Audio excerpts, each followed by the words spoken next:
Assalamualaikum warahmatullahi wabarakatuh. Good afternoon, everyone.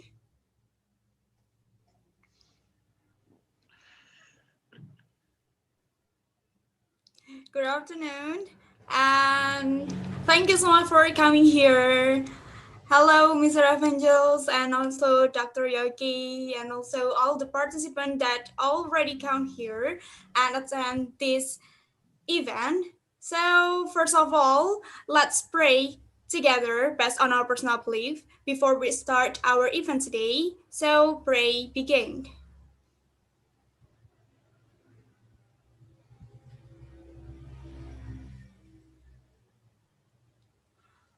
Amin amin ya rabbal alamin. Thank you so much for all the participants. It's already 28% who already attend this event. Okay, guys.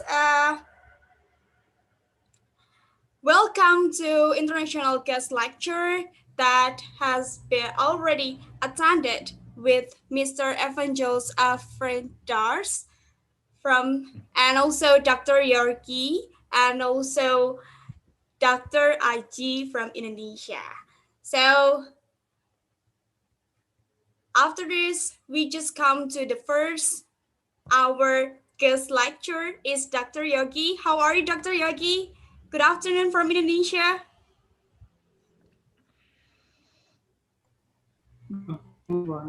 Hello, hello. I'm fine. Thank you Okay. very much. It's a How great are you pleasure to be today, here mister? again. How are you It's today, cold in doctor? Kathmandu.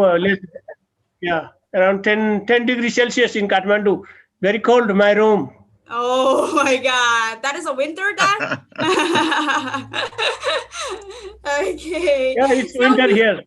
no, I see, I see. So before that, I would like to tell about Dr. Yogi curriculum vitae.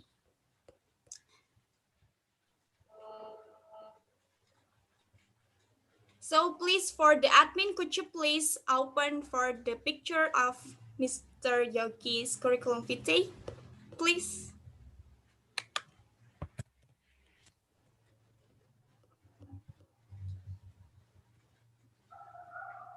Okay, Dr. Yogi Simhanath.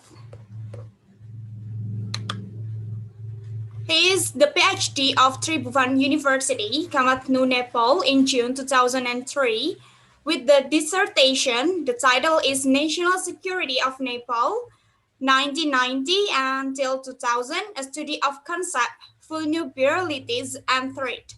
And also Magister Academic in Tribhuvan University, Kathmandu, Nepal, also in 1991. And also Bachelor degree in Tribhuvan University, Kathmandu, Nepal, 1988. And also, Dr. Yogi Simhat received a formal invitation and joined the Nath community as Yogi at Gorakhnath Marth Tapathali. Kamadhani Yogi name was given as Yogi Simhanath by Guru. And also in 2016 until 2018, lived 2 years in jungle as Kamantaru as aesthetic. Wow, that's great. And also in 2009 until 2012, visiting the lecturer Kamaturi University School of Management, Security Studies. 2008 until 2010, visiting lecturer Tribhuvan University Peace and Conflict Study Program. And also for the participation and presentation in 2019, paper already presented on Nepal with the title is The Consequence of and Implication of the Rise of Religion Nationalism for Peace Building at the Second International Conference on Religion and Culture in the Conflict and Peace. Reconciliation and Peace Building in South Asia 26 until 27 March 2019 in Lumbini, Nepal. And also in 2019, paper already presented on spiritually beyond the reporter,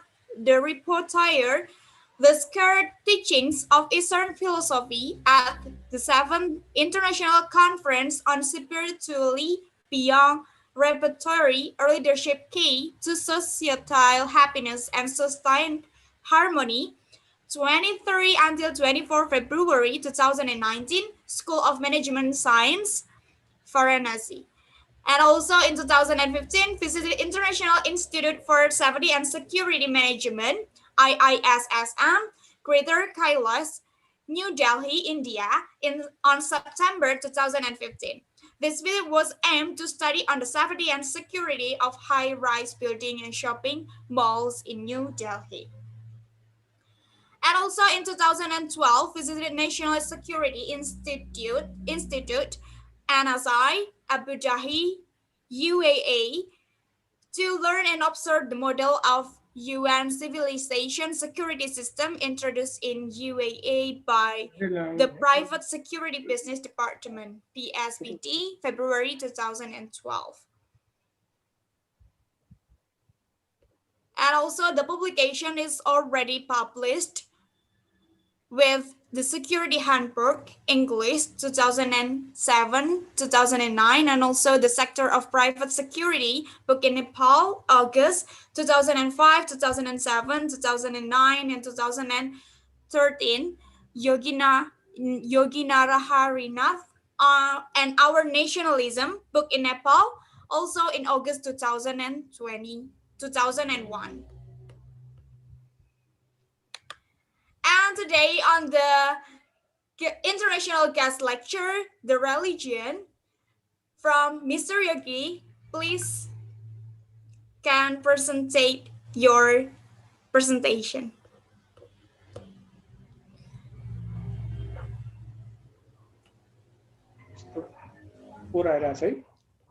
Okay.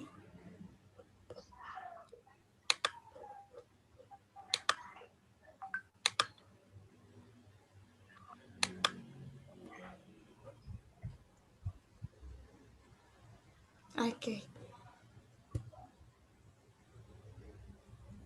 Could you see the presentation, Doctor?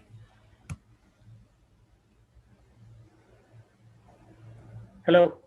Hello. Could you see the presentation? Yeah, you can start it now. Hello. The future of religion. Okay. Thank you very much. My signal is very poor in the internet right now, but are you hearing me? Are you listening me? Yeah, I can hear you. Do you read me? Yeah, I can hear you. Do you read me? Okay, thank you very much. Okay, first of all, good afternoon, everybody. Salamat sore. Namaste, Kathmandu, Nepal. It's a great pleasure to meet you all, and the frequency of our meeting is very frequent, from Surabaya conference to the pandemic began last year, and then we were talking about the situation of pandemic and how long will it go and how it will impact to the human society. And today, from the land of Buddha, Nepal, I'm very happy. It's a great pleasure for me to have this presentation on the future of religion, even though it is not so easy to speak about the religion in the present context of the world. Whatever, in the given time, about 25 to 30 minutes, I try to present my presentation, whatever I have prepared for this August gathering. First of all, I would like to, next slide, कसरी जान्छ? Next slide. Next slide, please. Next slide, please.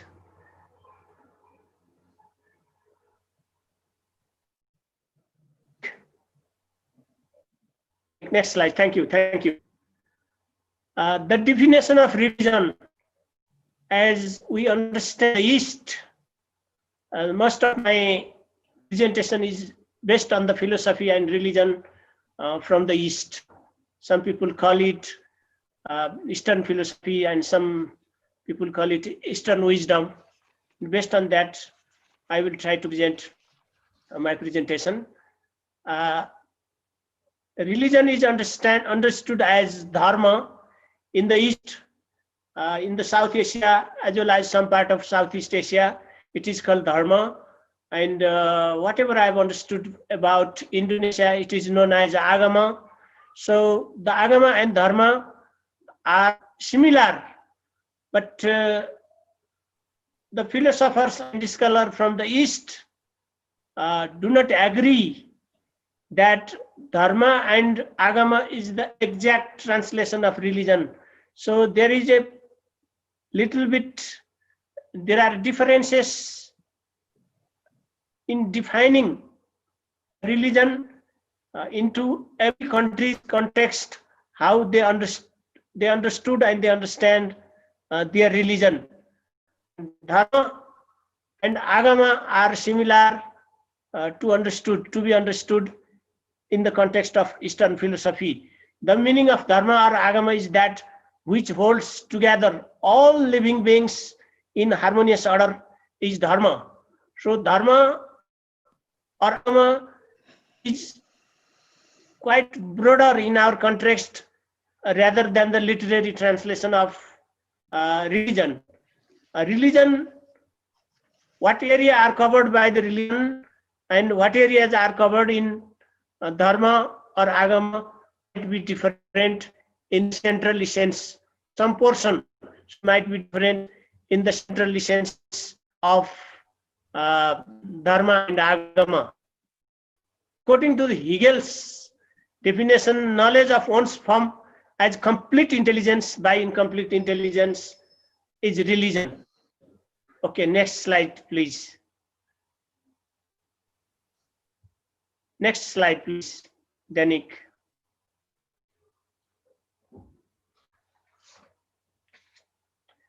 Can you say it, sir? Professor Taylor defines religion as belief in entities. Similarly, Dr. Sampurnananda of India defines the religion as the totality of those acts which are auspicious. The auspicious acts are believed in totality as dharma or religion. Next slide, please.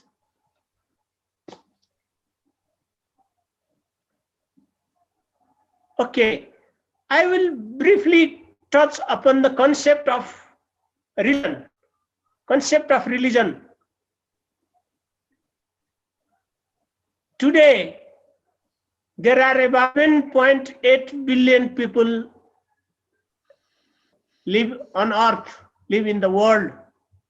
So, incorporate all religions followed by 7.8 billion people to discuss within a very short time and to cover all the dimensions, all aspects and all the concepts of dharma to define in a satisfactory way is really a daunting task, is a difficult task because 7.8 billion people hold many religions, many mythologies, and many truths according to their place, time, space, and their cosmic way of understanding religion and the expression of nature. As they try to stipulate the nature and religion in each other is extremely difficult to describe.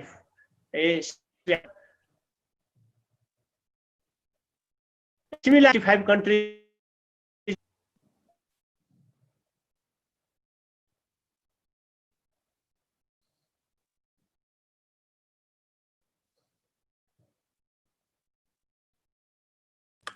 Hello, Dr. Yogi. I think that your connection is unstable. They have accepted different and pardon? Just continue it. I think that your connection is unstable. So 195 countries have different dharmas within their societies and in the countries, and some countries have declare themselves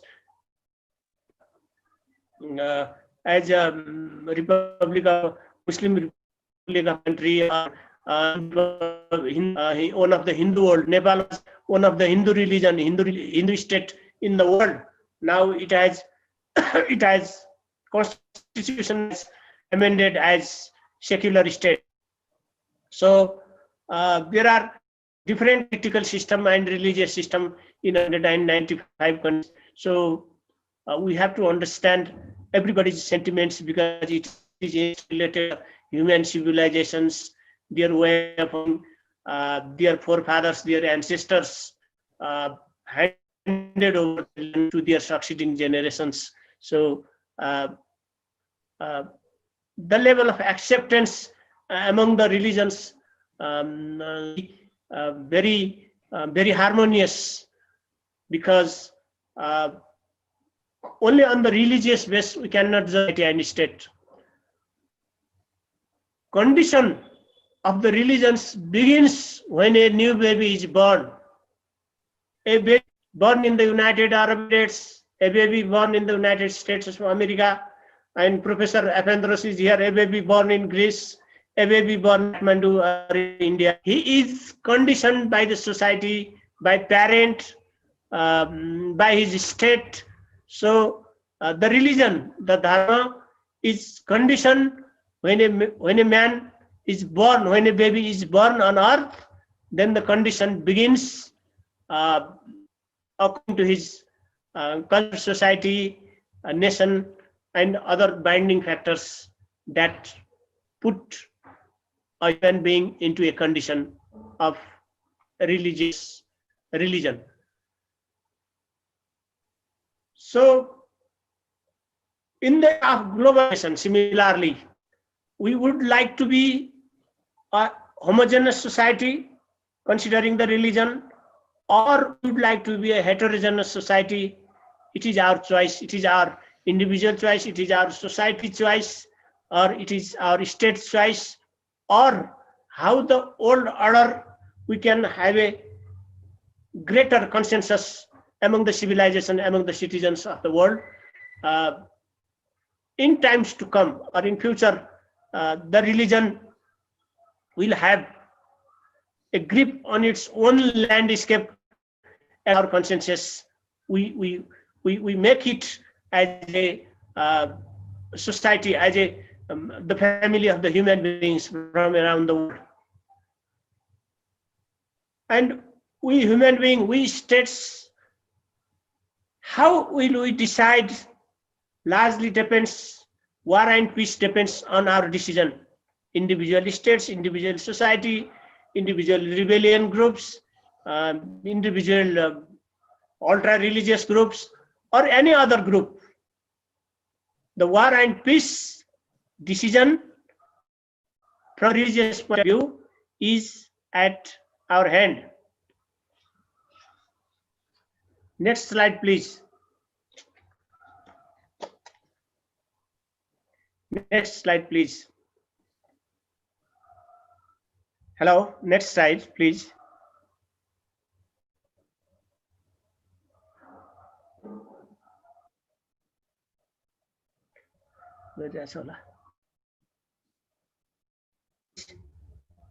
Okay, the slide could not be open. The trends and issues of religion, most of the cultural geography covered by the Christian and Islam, their data and fact sheets are very influential in the religion of the world. Danik, could you please, next slide, please. Next slide, the third one.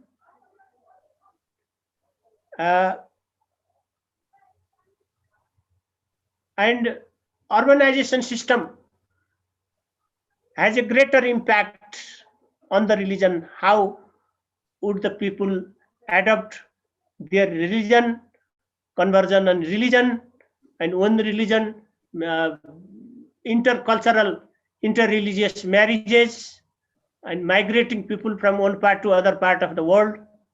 It has a great impact on the issue of religion. And also education. The education system from the childhood age to the higher education, higher degrees, is a factor that impacts upon the religion and cultural behavior, how one adopts. The other factor influencing religion is education and influence on government policies. What policies is adopted by the government in religious matters, or from as my experience from my own country, Nepal, that we were the only Hindu kingdom in the world, and later, few years back, the Parliament of Nepal decided as secular state. And the impact of globalization and the foreign aid also, to some extent, has become an influencing factor for the future of religion, because foreign aid has greater impact to aid receiving country, underdeveloped countries, those who receive foreign fund, and also the impact of globalization has gone very high to influencing the religion.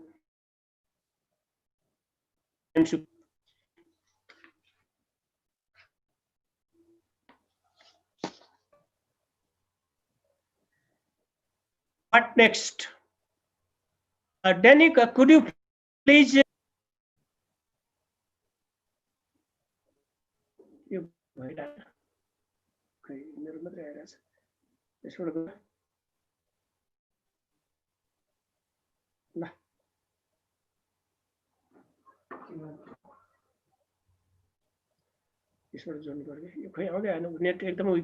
are you reading me? Are you hearing me? Hello, hello. Yeah, I hear you, but I think that your connection is unstable, so that's why that when you say it and it getting not unstable, it's not Could you please stable, please. slide four, please. Oh, slide 4. Slide 4. This one? No, next.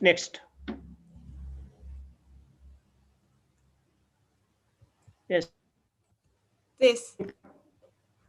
Little bit problem. Could you please go to slide 4? What next? The title, what next? What next? This one. What next? No, I cannot see. Only slide 2. It's already go to the 4th slide for what next, sir.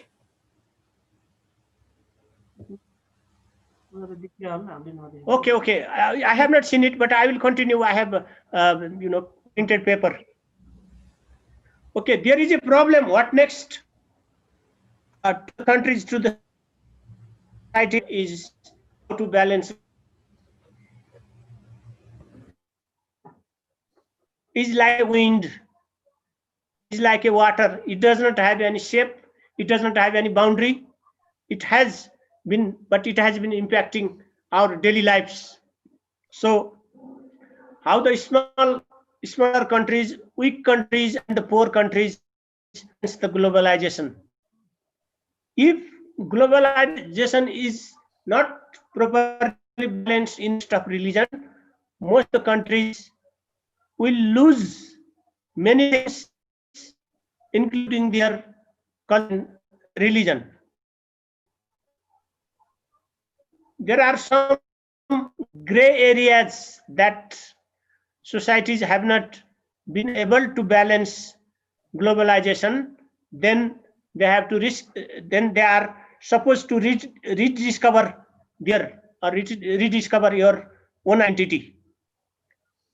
And the NGOs and international non-governmental organizations and the national civil societies have overwhelmingly impacted because they have been present in many countries, including my own country, Nepal, as changing agents of development. But side by side, there is a greater impact upon religion also by cities and national civil societies, how the country's species will be NGOs and INGOs. That will be a deciding factor to nations. And the next is cultural pluralism. The first world, the developed countries talk about cultural pluralism, the poor countries, underdeveloped countries. So cultural pluralism or cultural unitary system that has to be properly balanced by the states, by the government to protect their citizens and to protect their societies. Having connection with the outside world, there should be a proper balance. Also, orientation of new generations. As I said earlier, when a baby is born, he has been put under many many conditions put upon him, including the part of culture and religion. So, how you start teaching your babies, your children from the primary education to the higher education, then the new generation, the production of the new generation is the decisive factor uh, of the history for the future history of every country. Similarly, whether the countries and the governments can develop homegrown characteristics in religion, or they will be blend, they will be melted uh, into the condition of globalization, it is the individual countries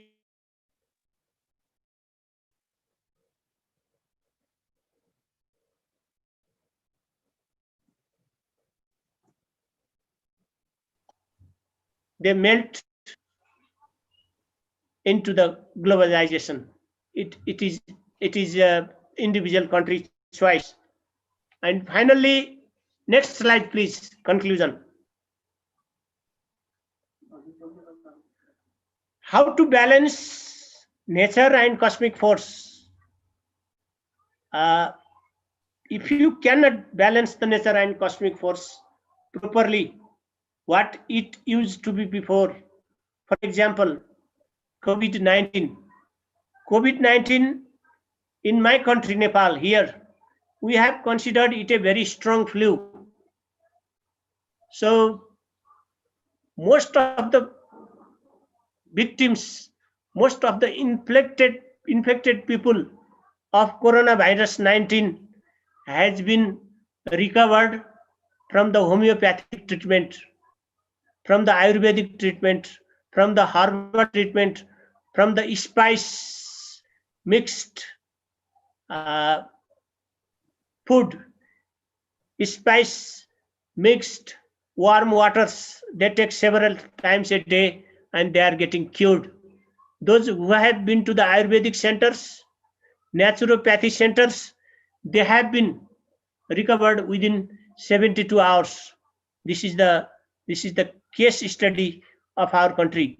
Government is doing their best according to their procedure, uh, uh, UNESCO procedure, WHO procedure, but uh, side by side, homeopathic treatments are getting equally or more better treatment for the COVID 19 patients.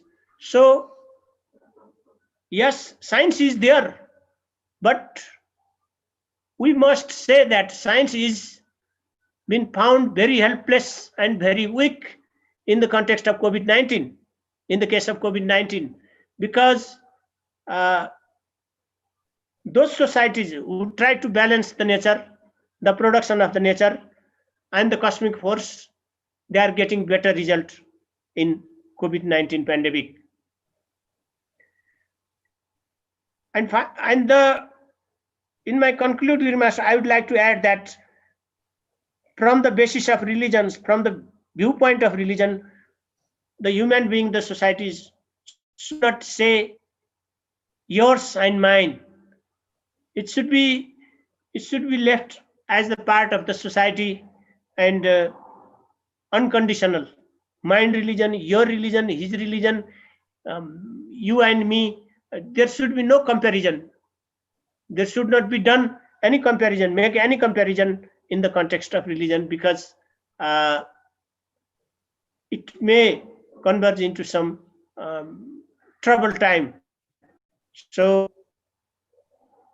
it should not be discriminatory while talking, while putting religion in the middle with the other issues.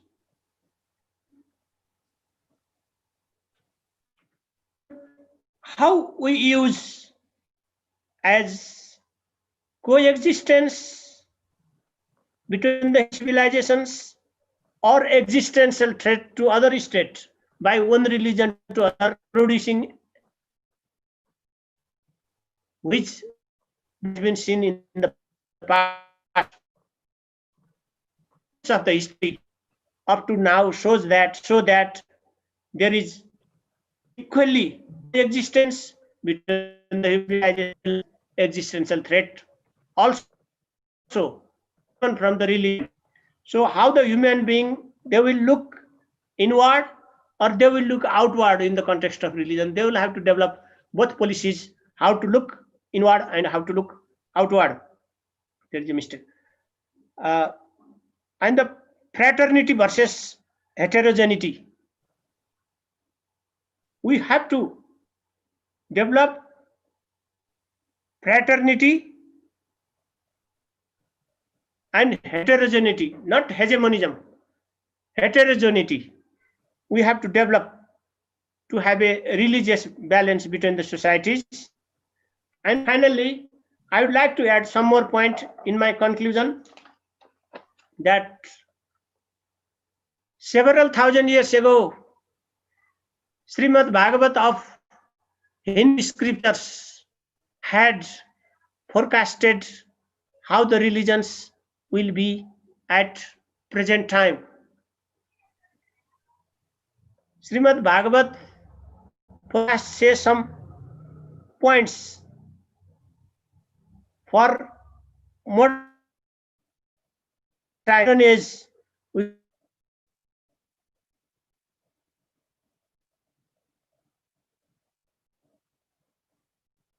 Some of the points are, most of the religion of the world will only be a superficial attraction. The values, truth,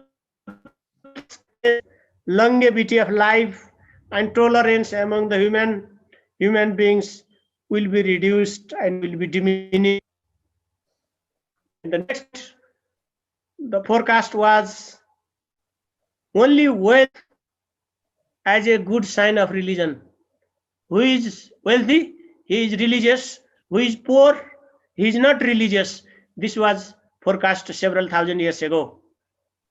And spiritual order in the society, in the families, will be declined. The next point is money and hypocrisy will be accepted in the society as virtue, equivalent to religion. So money and hypocrisy will next point is the political gain will be the youngest power in time. No matter it is be a religious or not, no matter who gains political power, he is the mightiest.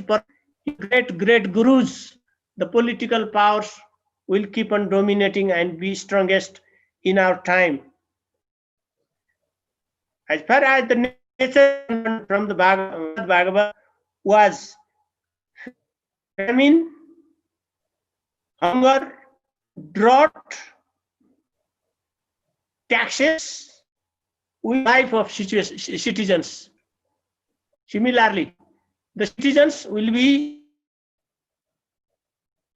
from the famine and the drought, natural calamities, as well as the tax of the government. It will be very difficult time for the people. Similarly,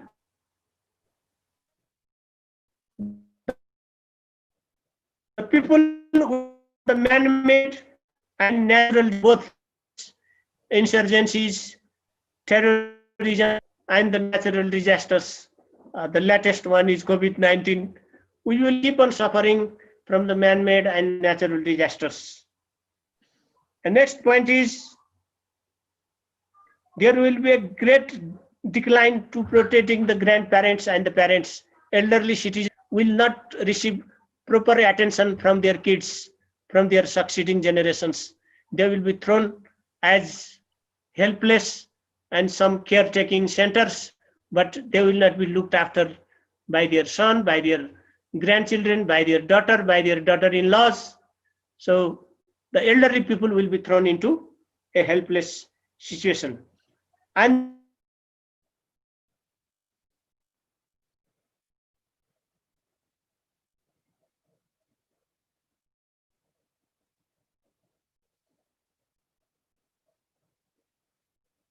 the next point is respective behavior among the citizens that will be declined and people will start each other hatred behaviors out. And the final point is the cities will be dominated by thieves. There will be a lot of thieves in the cities in a number of ways. Just pick.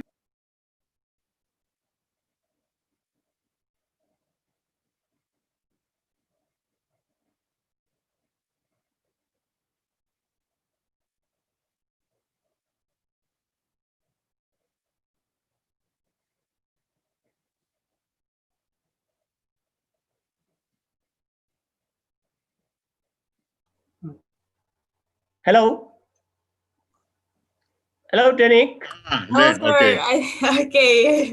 Welcome back. Yeah. Welcome back. Thank you, sir. Thank you. Connection Thank is you. unstable. Okay, you can It's continue it, getting sir. a It's big problem. I finished. I end up my presentation here. And could you please go to the next slide? The okay. picture of Okay. Buddha. This one, sir? Oh, yeah, the picture. Yeah. Buddha. How it idea about the Buddha and how Buddha saw the world as one and Buddhist thoughts and teachings. And this is my last slide. And with some disturbances, I would like to sum up here. And I'm very much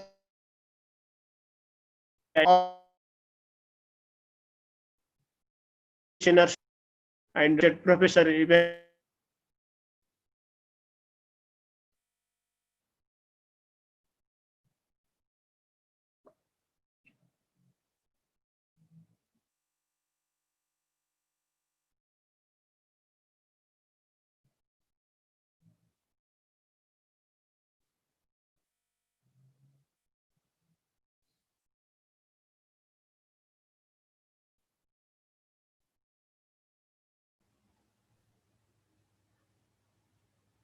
Okay.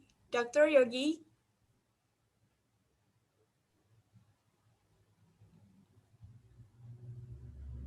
I think because of the weather also on there, so the connection is unstable. Dr. Yogi, can you hear my voice?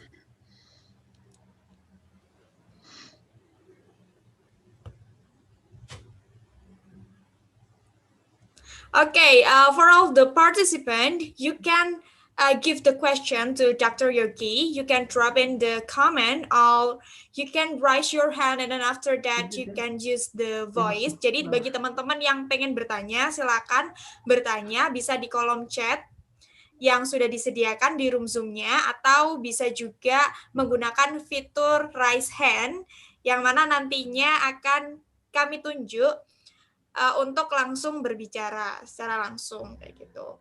Nanti boleh di mix ya teman-teman ya, boleh pakai bahasa Indonesia ataupun boleh pakai bahasa Inggris secara langsung. Kalau nanti menggunakan bahasa Indonesia, let me help you to translate it into English. So bagi teman-teman yang mau pakai bahasa Inggris secara langsung juga boleh seperti itu. Jadi silakan langsung aja jika ada pertanyaan langsung ditaruh di kolom komentar. So if you have any question to Dr. Yogi, you can drop in the comment below.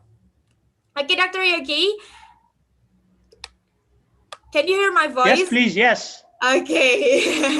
Yes, I am. I am reading. Welcome back. Very clearly. Very You clearly. can continue your explanation first because that for the last time that you told about that picture, that is the connection is unstable, so that's why your voice is not clear enough. So could you please repeat the explanation of that picture, Mister?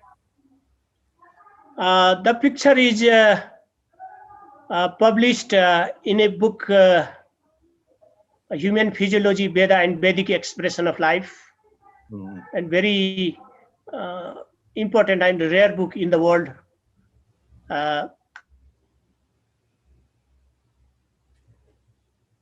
Buddha obtained his knowledge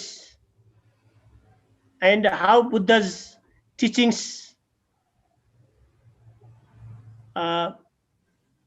disseminate into the brain stem of a human being. Because as you know, Buddha was a priest in Lumbini in Nepal. So how he obtained his knowledge in India and Nepal. The picture shows that you don't need to be a very rich man and very luxurious life, but you can even sitting under a tree, you can gain knowledge and you can contribute to the human society and human civilization. This is the message of the picture.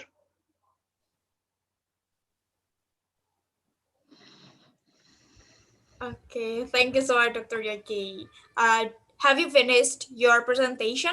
Yes, my presentation is finished. I would like to thank all the participants and my gratitude, deepest gratitude to Yaya Saab Penele, Europe. Thank you for allowing me to have with you my opinion. Our pleasure, sir. So, guys, if you have any question, drop it in the comment and let's talk it in the last section. Jadi nanti ada sesi terakhir yaitu sesi tanya jawab, asking and question, asking and answer. So that's why let's move to the next material. It's bringing by Mr. Professor Evangelos. Yeah, for our next guest lecture. Jadi nanti pertanyaannya akan kita bahas di akhir. So we have a discussion in the last section of this event. So let's move to our next guest lecture is Mr. Evangelos Afredras. Let me tell about his curriculum vitae first. Hello, Mr. How are you? Hello. I'm like many people under prison terms in my home. Oh, but the most important thing is that my brain is under key, lock and key. So, among other things, I have not sent you my PowerPoint. So let me quickly try to do that. Okay, sir. Okay, Denik.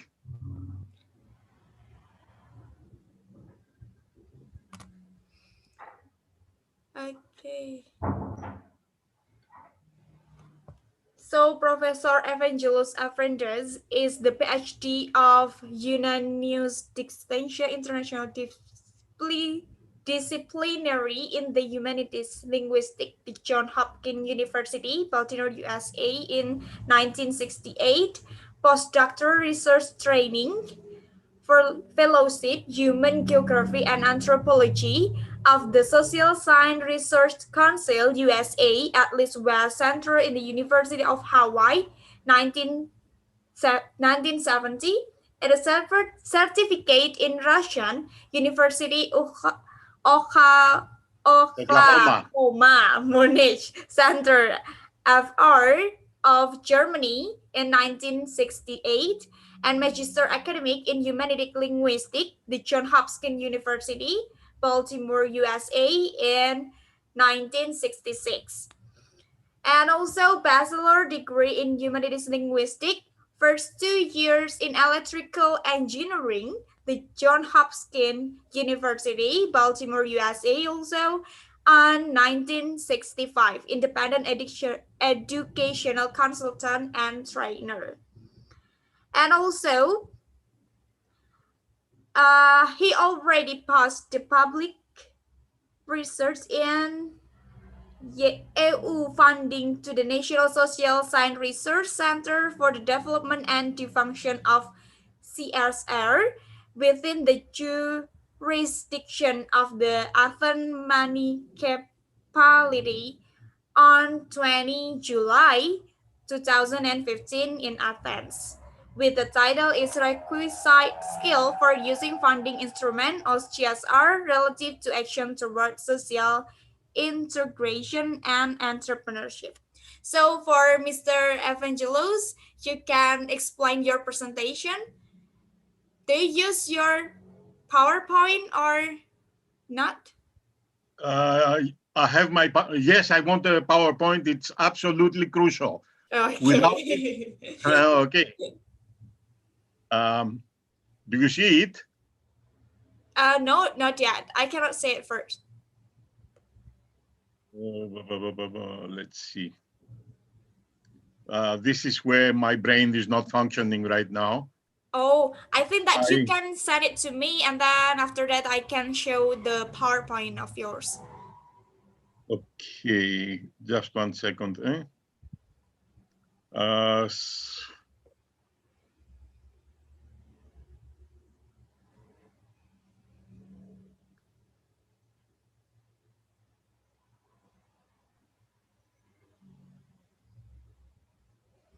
Sorry. A million apologies. That's okay, mister. That is the techniques that we cannot expect before. No, I should have prepared and sent it to you earlier.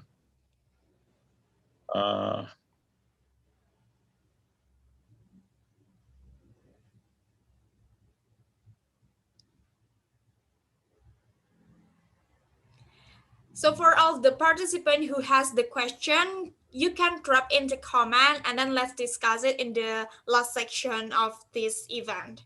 Jadi ketika teman-teman punya pertanyaan atau sebuah sanggahan yang telah disampaikan oleh Dr. Yogi ataupun pemateri-pemateri kita yang selanjutnya, silakan teman-teman boleh taruh pertanyaannya itu di room chat atau nanti bisa menggunakan fitur raise hand yang ditujukan untuk pemateri-pemateri kita yang akan kita bahas nantinya di sesi terakhir. And we will discuss it in the last section of this event. So if you cannot translate it to English, I will help you to do translation and ask it to our present.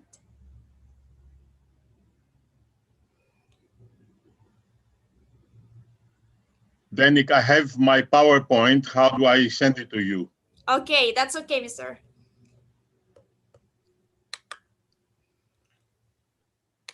Will you send it to the email or in WhatsApp? Email would be preferable. Send it my email to the private chat that I have there.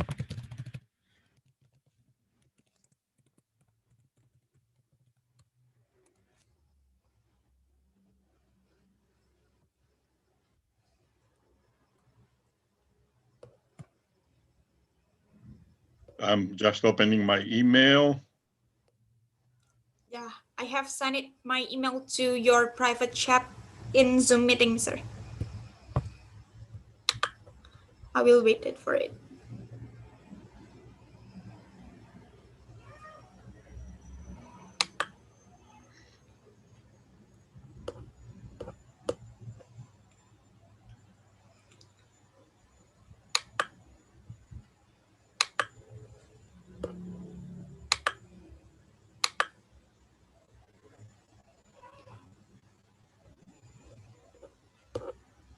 Okay.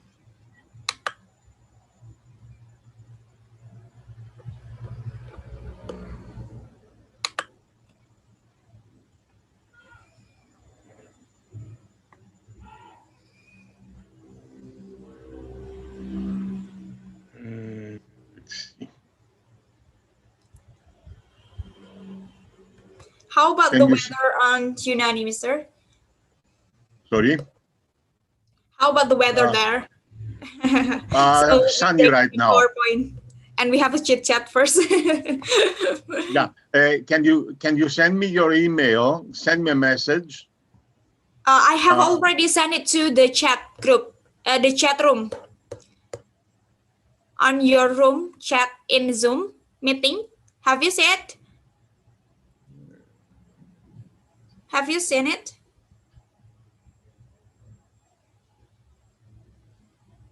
Chat.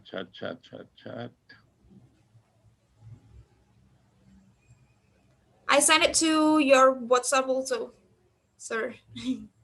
Okay, I see it. Mm-hmm. Denik February 16. Yeah, February16 at gmail.com. Okay.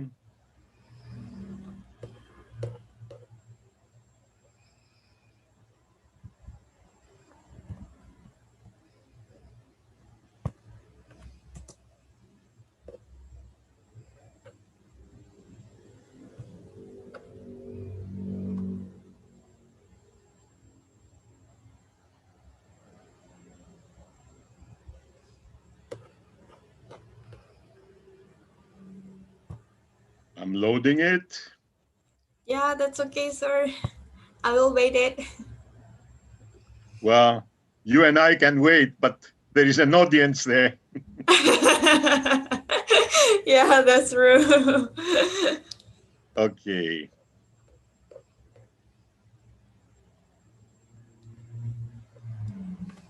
Message sent. We'll refresh it first.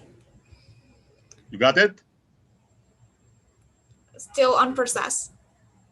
I still didn't get your email.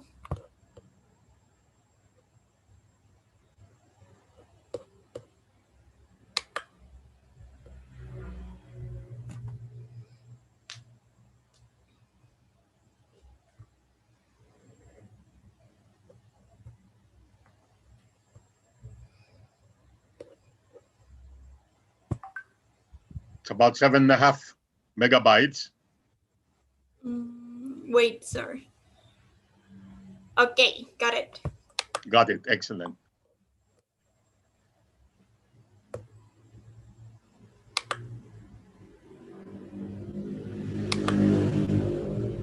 I see Einstein here on the screen. Yeah, you can begin your speech, sir. Okay, just a second.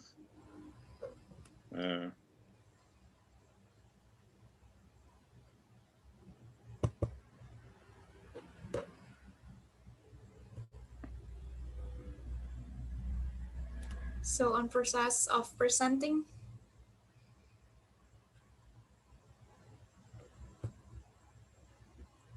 Okay, I want a split screen with.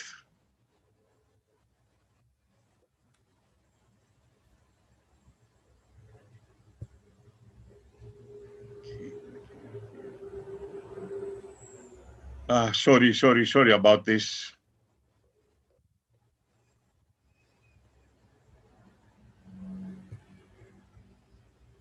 Okay, I will share the screen.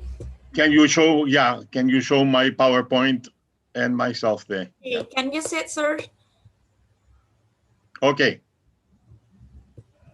Okay, you can explain your presentation. If you can only, yeah, yes. Well, I have very much in common with what my friend Dr. Yogi presented. And there were so many ideas, thoughts, and memories that came up during my preparation that it was impossible to squeeze into one presentation. Actually, that was the biggest task, especially under the conditions of house arrest. So I'm talking about the future of religion from different perspectives, and I have a bit of a wordplay here on my title. Faith, faith, or some unknown thing. Next slide, please.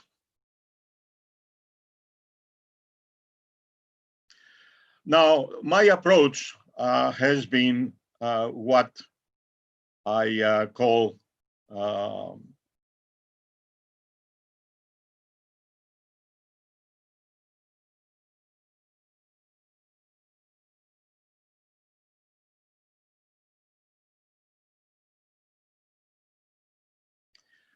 what I call autoethnographic. In other words, from a type of anthropological perspective, I look back into my own life, and I was very happy that Dr. Yogi mentioned the baby is born, and then the baby comes into all the contextual forces which are at play around him or her.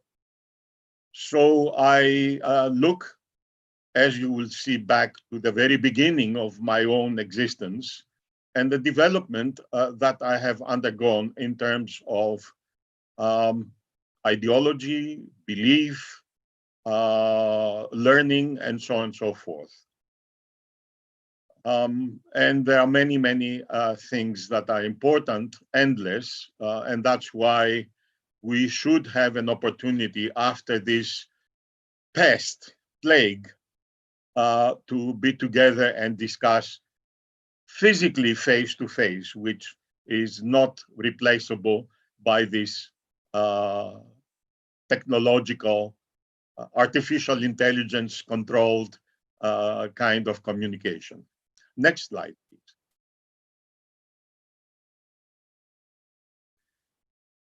I will present a bit about my immediate and broader extended family. I will present the first incredible religious figure that I was taught by from the Greek Orthodox Church in my early secondary school years, and who recently, at the age of 92, recovered from COVID. And I was very happy. I have not seen him since something like 1955. I will talk about an incident in my own studies at the Johns Hopkins University, now famous because of the role that it is playing in the COVID-19 pandemic. Briefly mention a Sufi master that I met in Paris under very, very weird circumstances. I will mention, because I will never forget him, meeting the Dalai Lama in a Tibetan refugee camp in Mysore when I was in Mysore, India, teaching at the Central Institute of Indian Languages.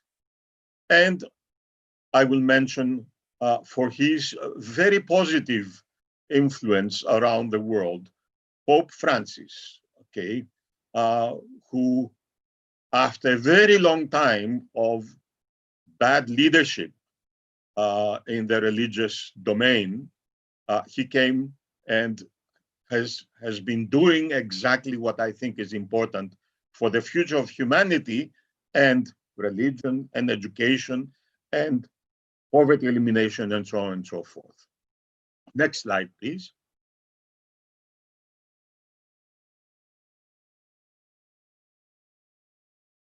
Hello, next slide. Yeah. Now, very briefly, I should mention that all my family, both nuclear, my parents and myself, as well as the extended family on my father's and mother's side, were strong believers. In fact, my father's younger brother, as well as the first cousin on the other brother of my father, both were Greek Orthodox Christian priests. Next slide. Here is a photo of my father's side of the family from the late 1930s. And you can see the adults. My mother is the second from the right, Margarita, and her sister Penelope is in the back. As you see, the Greek peasant ladies at the time were wearing a head cover, a tudung, as they say in Malaysia, which was not of a religious nature. It was simply part, for thousands of years in Greece, of the covering of the head of women because of the sun and the cold and so on and so forth. And next to in front of my mother is my uncle, who was a priest. Now, next. Here is a photo of me with my officer father in the first month of my existence. Mind you, I was born to a brutal Nazi occupation, and I was born under conditions that I will mention in a while. And the next photo, taken from a family police identity card, is me and my mother at the time when I was early primary or pre-primary times. So Margarita and Evangelos. And this was during the civil war between the leftists and the rightists that started during the German and Italian occupation, the Nazis, and continued with the brutal intervention of the British in their colonial capacity, even though Greece was not formally a colony, but they intervened to impose their own division of the world under Churchill. Next. This is my grandmother, Sophia. As you recognize, Sophia is wisdom, and philosophia is philosophy. The photo is taken by me when she was about 104 years old. And she died a couple of years later when I was in Munich, Germany, studying Russian. And I was there because of the great love of my life at the time, who was a German girl. Next, my grandmother taught herself how to read. And the only text that she read in her whole life were the lives of saints. So you see, again, this philosophical dimension of my early and late childhood. Next, please. Now, in Greece, the way we give names, and I'm not quite sure how you do it in Indonesia, you either have, if you're a liberal, in quotation marks, you have a free choice and you can give a name from, I don't know, name of your beloved cat to your beloved baby. Or you can, the strongest rule, non-religious, is that the children assume the names of the grandparents, okay? And you have to divide, for instance, I did this with my children.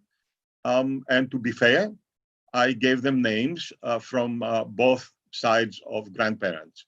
So my daughter is Margarita Laila, because Laila was my wife's mother. My first son is Nur Angelos, Nur being my wife's father, assumed father, and Angelos, my father's name. We ran out of grandparents, so the third child, a boy who lives in Lisbon, is Amir Alexandros. And I gave him Alexandros because I traveled at the time as far as Alexander the Great had traveled, India. Okay. Now, the next choice is if you are born close to a religious celebration or an important saint, and every day of the year celebrates a particular or more saints. So if you are born close to such an important saint, then you have to assume the name of that saint. The third is a dedication to a celebration like Christmas, Christos, Easter, Pascha. Okay, then you have to, you may dedicate your baby to that particular celebration and the ensuing name. Next. Next. Okay, now for the conditions under which I was named Evangelos, you can see here a part of Athens, which is around the ancient core of the city. You have the Acropolis and the Parthenon, which was the temple for the worship of goddess Athena, the goddess of wisdom and other things. Okay, and then you can see a number of mosques, masjid, the one right in the middle of the photograph, one right behind it, okay, and one at the forefront to the left, which was a church and was turned into a mosque under the Ottoman occupation of the Turks. And then after liberation, which we celebrate 200 years of our revolution and independence from the Ottomans this year, 200 years, okay? So church to mosque, back to church, okay? Now, where my orange arrow points is a church dedicated to Evangelistria. That is Mary, the Holy Saint Mary the Virgin. This is part of the religious violation of natural conditions, okay? And right behind it, at a distance of about 100 meters, was the house of one of my mother's aunties that she visited very frequently. Now, on her way to visit her auntie, she stopped at the church to pray to Mary that she may get pregnant, because my Abang, my older brother, died in infancy as a baby from bronchitis. And the doctor told my mother, you will not have another baby, because if you get pregnant and have a baby, you will most certainly die. My mother's response was, let me have a baby even if I die. Okay? So she stopped and prayed to have a baby. Okay? Next.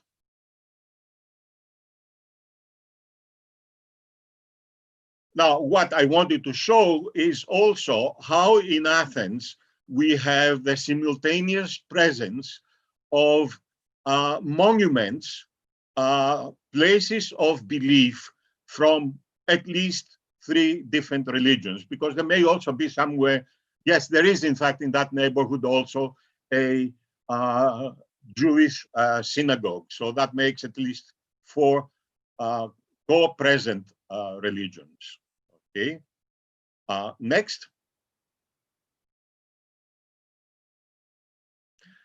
Now we come to 1943. I don't know when my mother's prayer was, probably the year before.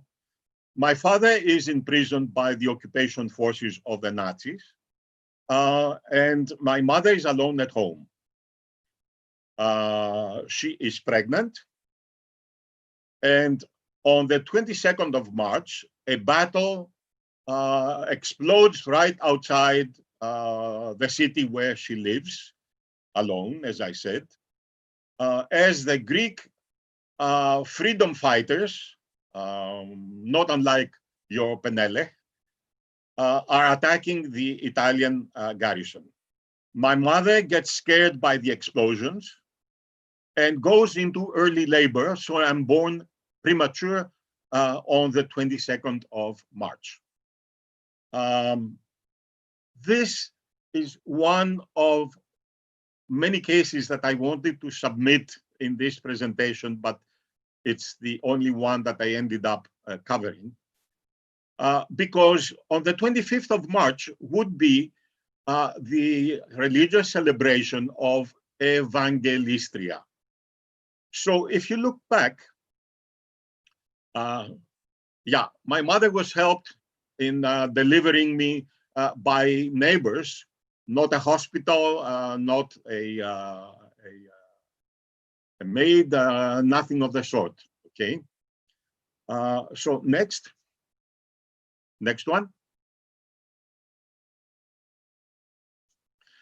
Here is a photo of the first day of establishing the guerrilla force in a village to fight the Nazis and the fascist Italians. Okay. And in the middle, in civilian attire, unlike the other guerrillas, is the man and former army officer, young, whose father was the teacher of this village, who became the leader of this particular gang and gave himself the war name Nikiforos. Niki, as in the sports brand Nike, means victory in Greek. And Foros is the one who brings victory. And he did. He even brought victory to my mother's pregnancy, okay? Because his men attacked the city where my mother and my father lived. And during the battle, as I said, I was born. Next. So when I was born, both rules 4 and 3 combined in a sense, and this is really what I would like to say is something that unless you appeal to cosmic forces is rather difficult to explain. The coincidence of my mother's dedicating me to Evangelistria and the fact that I was born 2 days before that religious celebration. Now, as I said, I have no explanation other than some cosmic power of my mother's love. And part of customs in Greek culture is to go to a most important church of Evangelistria located on one of the Greek islands in the middle of the Aegean Sea. And pilgrims go there, dedicating the lives and undertake a pilgrimage. Next slide, please.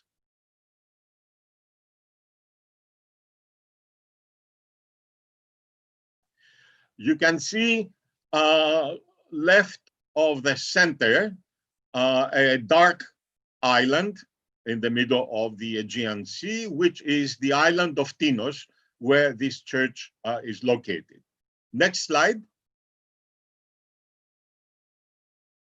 So here is the church. It's called Megalohari, the most gracious. And you see a pilgrim doing what has been done for thousands, couple thousands of years probably, or a bit less. You have to go from the port, from the boat when you arrive, all the way to the church and kiss the icon on your knees and hands, as this guy is doing right here. And I, as a young child, apparently had to do the same. So I climbed up there too on my knees and hands. Next slide. Here you see a whole group of people climbing up from the port to the church. Okay. Next slide.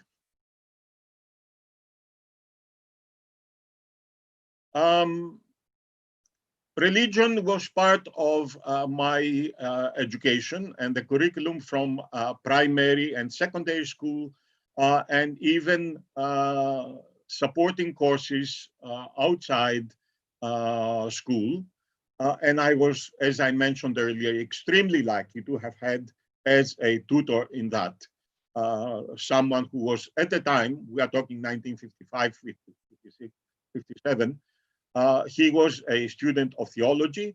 I remember him, and most people who were with me remember him as a young man who was radiating love, his teachings were about loving each other and helping the poor and the weak, and no discrimination whatsoever is the poor and the weak of our kind or another kind. Okay? And many decades later, maybe 50 years later, in a book fair in Athens, I discovered his books. Here is a Greek bishop, archbishop, who had written authoritative books about Islam and the Prophet. I bought them, of course, and plunged into them. Right now, he's the archbishop of the Greek Orthodox in Albania. Next. Next slide. Now, 1961, I traveled to the US, to the Johns Hopkins University, lived with my mother's sister, married to a Greek American, as a student in electrical engineering. With the very wise and enlightened policy of that university, as an engineering student, I had to take many courses in the humanities and social sciences. One of them was world history, focusing mostly in the Levant, the Middle East, and a bit into the rest of the world. And as part of this particular course, and it helped me in many, many, many different ways, we had to read a volume independent of the textbook every week. That also helped me master English. Within a month or two, I learned English, if you believe it. Okay, next slide. So when we came to Renaissance times or whatever in Western Europe, the professor talked about the 30 Years' War between the Catholics and the Protestants from 1618 to 1648. The book was about 600 pages, so we had to read it over 2 weeks. And there, I underwent an incredible shock because here was the case described in detail by contemporary historians, apparently, of a Catholic Spanish soldier fighting the Protestants in Germany who encounters a Protestant young lady who is pregnant. He thrusts his sword into her private parts and cuts her up all the way to her throat. killing in the process the baby, the fetus as well. Now, all this in the name of Holy Mary, the Virgin. Okay, so you can imagine my shock, and it's a shock that I still suffer from. What almost 60 years later, how could a person of a religion that professes and demands love for everybody, of its faithful, of its believers, of its followers, do that to another human being, a weak human being, and an unborn human being? And this also I connect to brutalities that are happening in the name of God, Allah, and religion around us every day nowadays. Next one, please. Next. Here is the tomb of my uncle that I showed you earlier in his youth as a priest, and my cousin Dimitrios, who went to the US to study the same time as me, and is putting flowers in on his father's tomb outside the church, part of our religious rituals. Next. Well, here I had a little bit of thoughts, but I was not able to complete it. How people in different religions ascribe happenings. It could be to a cosmic force. For the Muslims that I know, it's one of the three words. I don't know which one you use, most likely takdir in Indonesia. And also nasib, which I have heard in Malaysia as well, and kismet, which is the Turkish term. In English, we have fate, we have destiny, we have luck, okay? And in Greek, we have tihi, and tihi is both fortune and chance, okay? And in everyday language, if something happens to someone, usually something bad, people comment, oh, itan grameno, meaning it was written. Literally, one might say, God knows where, okay? And what I would like to point out here is very briefly that different people are oriented to different locuses of explanation and control of things that happen, which are basically beyond our personal control, either external locus of control or internal locus of control, okay? And the factors that determine whether it is one or the other. And the extent to which people tend to ascribe happenings to external or internal. Next. Well, here, after studying at Johns Hopkins and spending about a year of rather hardship situations in Germany, I totally by chance immigrated to Quebec, French-speaking Canada. Chateau Frontenac is behind me. And my mother, who in her old age continued to be a fearless woman, extremely decisive, who basically would challenge takdir or whatever, okay? She traveled to the US to find me. I hadn't mentioned that I went to Canada.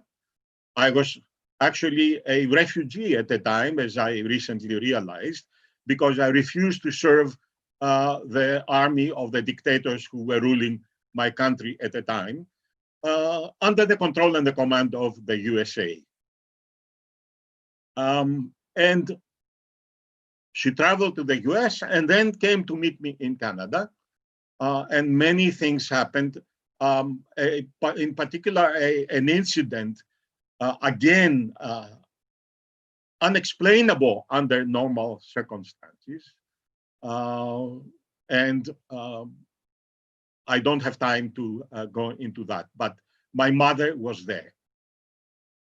It was a situation where, for the first and last time in my life, I fainted in the bathroom, fell, hit my back, blood all over the place. I must have been like Marquis de Sade and the sword that killed him. My mother heard the thump, came, found me on the floor and the bathtub, surrounded, drowned in blood, dragged me out, and then happened this incident, which I will postpone for another occasion, the explanation. Next. That was the feeling of the betrayal between Heidi and Heinz. Next. Sorry, now, for most of my later life, older age, I have been searching for empathy and activism in support of those who need our help. Next.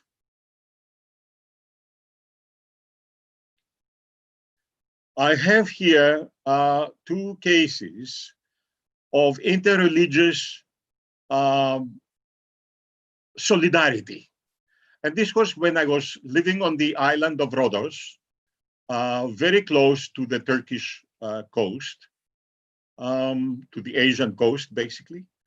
The first is, according to the Greek custom, New Year's Eve, just like Christmas in the west of Europe, we have okay, message from Arika Mayanti. Okay, so we have the custom of singing the songs for Christmas, okay? And children or adults come, knock on your door and ask, Natapume, can we sing the carols for New Year and also Saint Basil, because in the west of Europe, it's Saint Nicholas, Santa Claus. In Greece and the Orthodox world, it's Saint Basil, both of them saints celebrated for the humanity, for the sacrifice for the poor, as it should be and hasn't been, okay, in more recent times. And I hope it will be again in the future of our religion, of their religion. So they sang, and they sang very well. And at the end, I gave them the money. That's up to you, okay? And I asked them, the first one, what's your name? He says Nikos or something like that, a typically Greek name, Yannis. And I asked the second one, and he says Ibrahim. So here is a child who is singing the carols for a Christian, and he's a Muslim. So I think in Malaysia, he probably would be sanctioned and punished, okay, nowadays. And the point is to have this interreligious solidarity, to break down the walls that separate us and make enemies of each other. Next, please. How am I doing on time, Bennett? Okay, violated. Okay. Now, I was also very much touched in Rhodos, the same island as I mentioned before, that has a small minority of Greek Cretan Muslims of various origins who live there.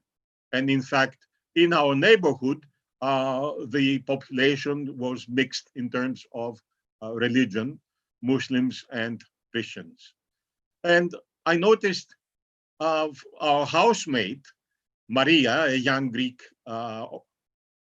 Christian Orthodox lady, she was always going around the area with her Muslim friend, Erdem, I think. And I saw them so many times coming out of churches where they went to light the candles to the icons of the Greek saints. And I also saw them both coming out of the mosque in the center of town, in the old medieval town, where again, they were together because of friendship, love, and solidarity. The Muslim was praying, the Greek was there with her. She was not praying, but she was with her. That's solidarity. Next. Now, just to say what is the present of religion, other than these good people, okay, I have headlines from newspapers, from the Greek one. The Greek church archbishop considers yoga sinful. And probably the name yogi would be sinful. This is a joke. Huh? Another headline from The Guardian. India holds massive Kumbh Mela festival amid COVID worries. Similarly, the Greek church has violated the restrictions of movement because during important celebrations, we take the Holy Communion. We, I refer to we as Greeks, not me personally, okay? Now, Holy Communion is from a chalice full of wine and bread, okay, the blood and body of Jesus, presumably. And people take this from the priest from the same spoon. And the church insists that God will stop and give immunity to all those who share the same spoon. I don't know what happened, but we had an explosion of cases after the celebration of an important saint in the second biggest Greek town in the north, Thessaloniki, with hundreds, if not thousands, of dead as a result of the violation of the precautions by the church. Okay, so you have the church responsible for killing people. It's a bit like a massacre. Next, Ireland publishes report on appalling abuse.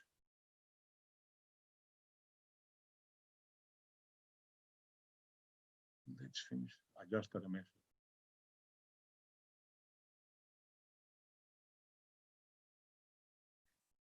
Okay. Appalling conditions abusing mother and baby homes run by the Catholic Church there. Religious statements more on religious immunity to COVID. In fact, my friend Yogi made a similar statement. Okay. We have another title, Sex and Fraud, Woe for Greek Church. So you have the church engaging in all these.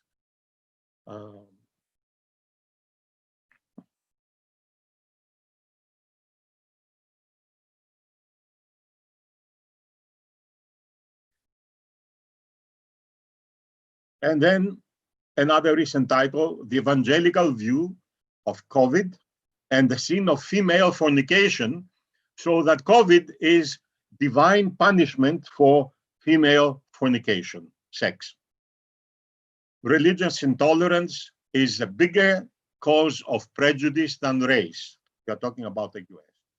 Persecution of the Sufis for their religious belief by other Muslim creeds before, and so on and so forth. Next, please, Dennis.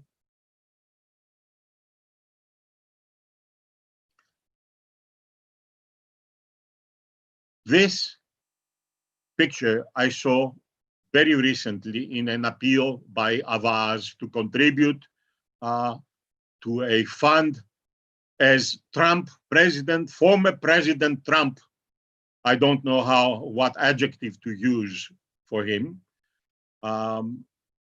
who cut the aid to Yemen, forcing millions of people into starvation and death.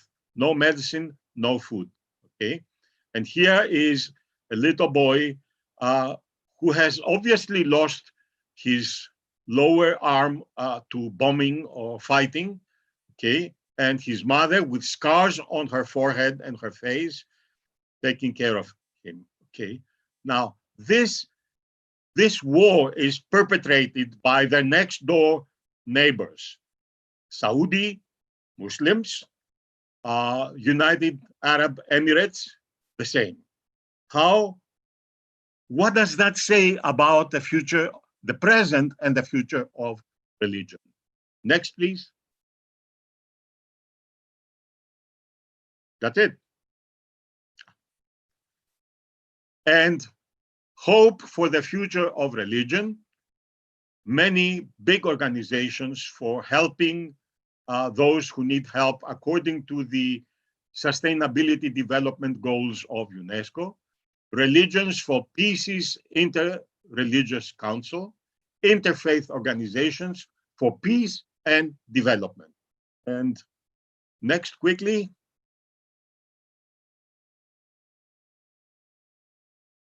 And what I want to add here is, let us go from within and without outside religions for empathy, feeling for the other, for the person, for the human next to us, and for animals, solidarity and love, not hatred and not greed, stealing other people's money in order to become rich and be able to buy luxurious goods.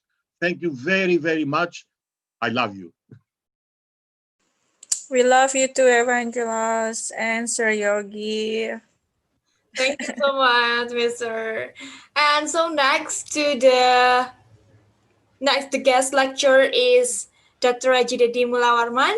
So please, for your presentation, give the presentation. Adi, my apologies. That's okay, sir. Okay. How are you? Okay, miss you. I miss you too. And Dr. Yogi, how are you?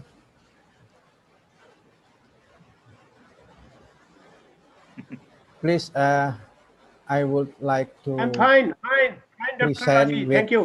PowerPoint. Okay, yeah. Okay, Dr. Yogi. Yeah, sure, sir. Okay. Okay. Can you look at my presentation? Yes, I have said, sir, for Okay, your thank you. presentation. Thank you very much. But I hope we can discuss about the world religions. And now, when Dr. Yogi talk about how nations to serve all religions, and then Dr. Professor Evangelos give us about how how is his life, and then shocked with the education in America. I think this is because of intervention of knowledge. Yeah, maybe okay. But when I want to talk about the future of world religions in another perspective. Yeah, with the data. I give you data. But first of all, I would like to give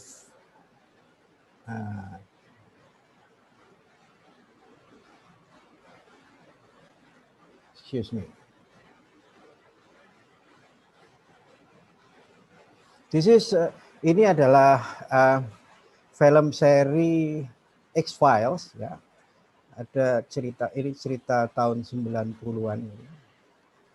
Film seri di TV yang bicara tentang belief, tentang agama, tentang keimanan. So dua orang ini adalah FBI agent. Fox Mulder believe about another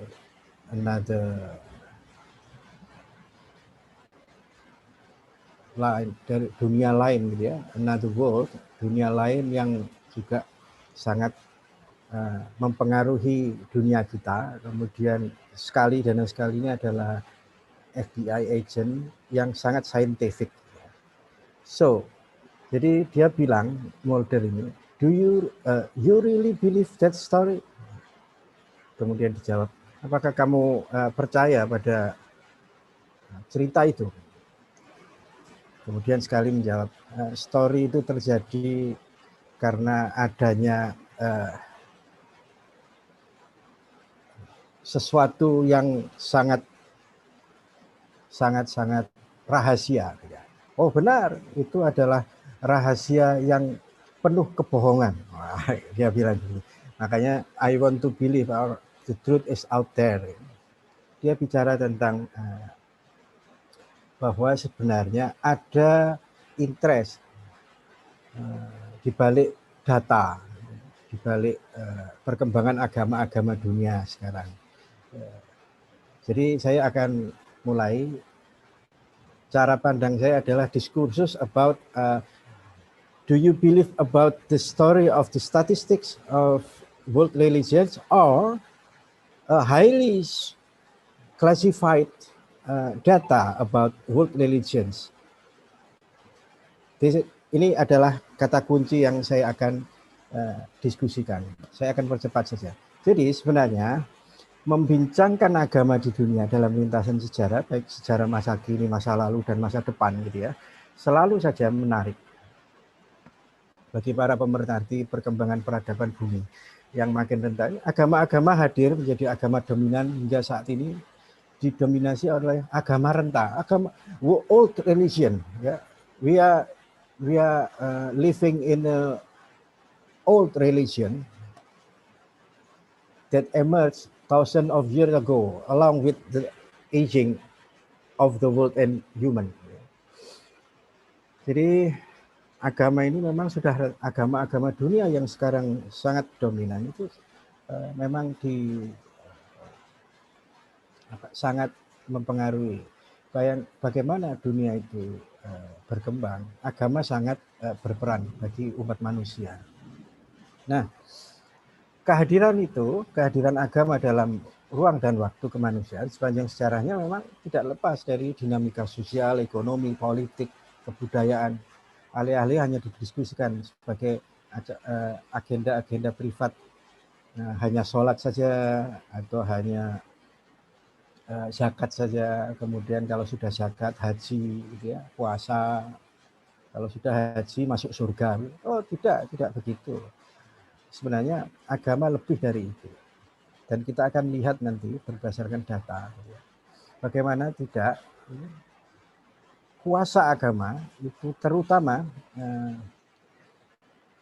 the power of religion, especially the 5 major religions, ya, such as Abrahamic line of religion, Judaism, Christianity, and Islam. Kemudian juga yang Indian religious line, gitu ya, seperti Hindu, Buddha, gitu. Ini sangat sangat dominan. Kalau Kristen itu ada di Yahudi itu ada di Eropa dan Amerika dominasinya. Kalau Asia itu yang jumlah penduduknya banyak di dunia itu didominasi oleh agama-agama Timur, Islam, Hindu, Buddha, gitu. Nah, agama modern. Nah, ini sebenarnya ada satu lagi agama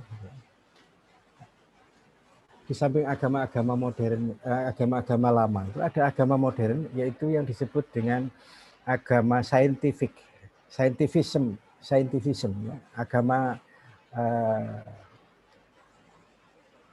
Agama yang berbasis pada rasionalitas ilmu.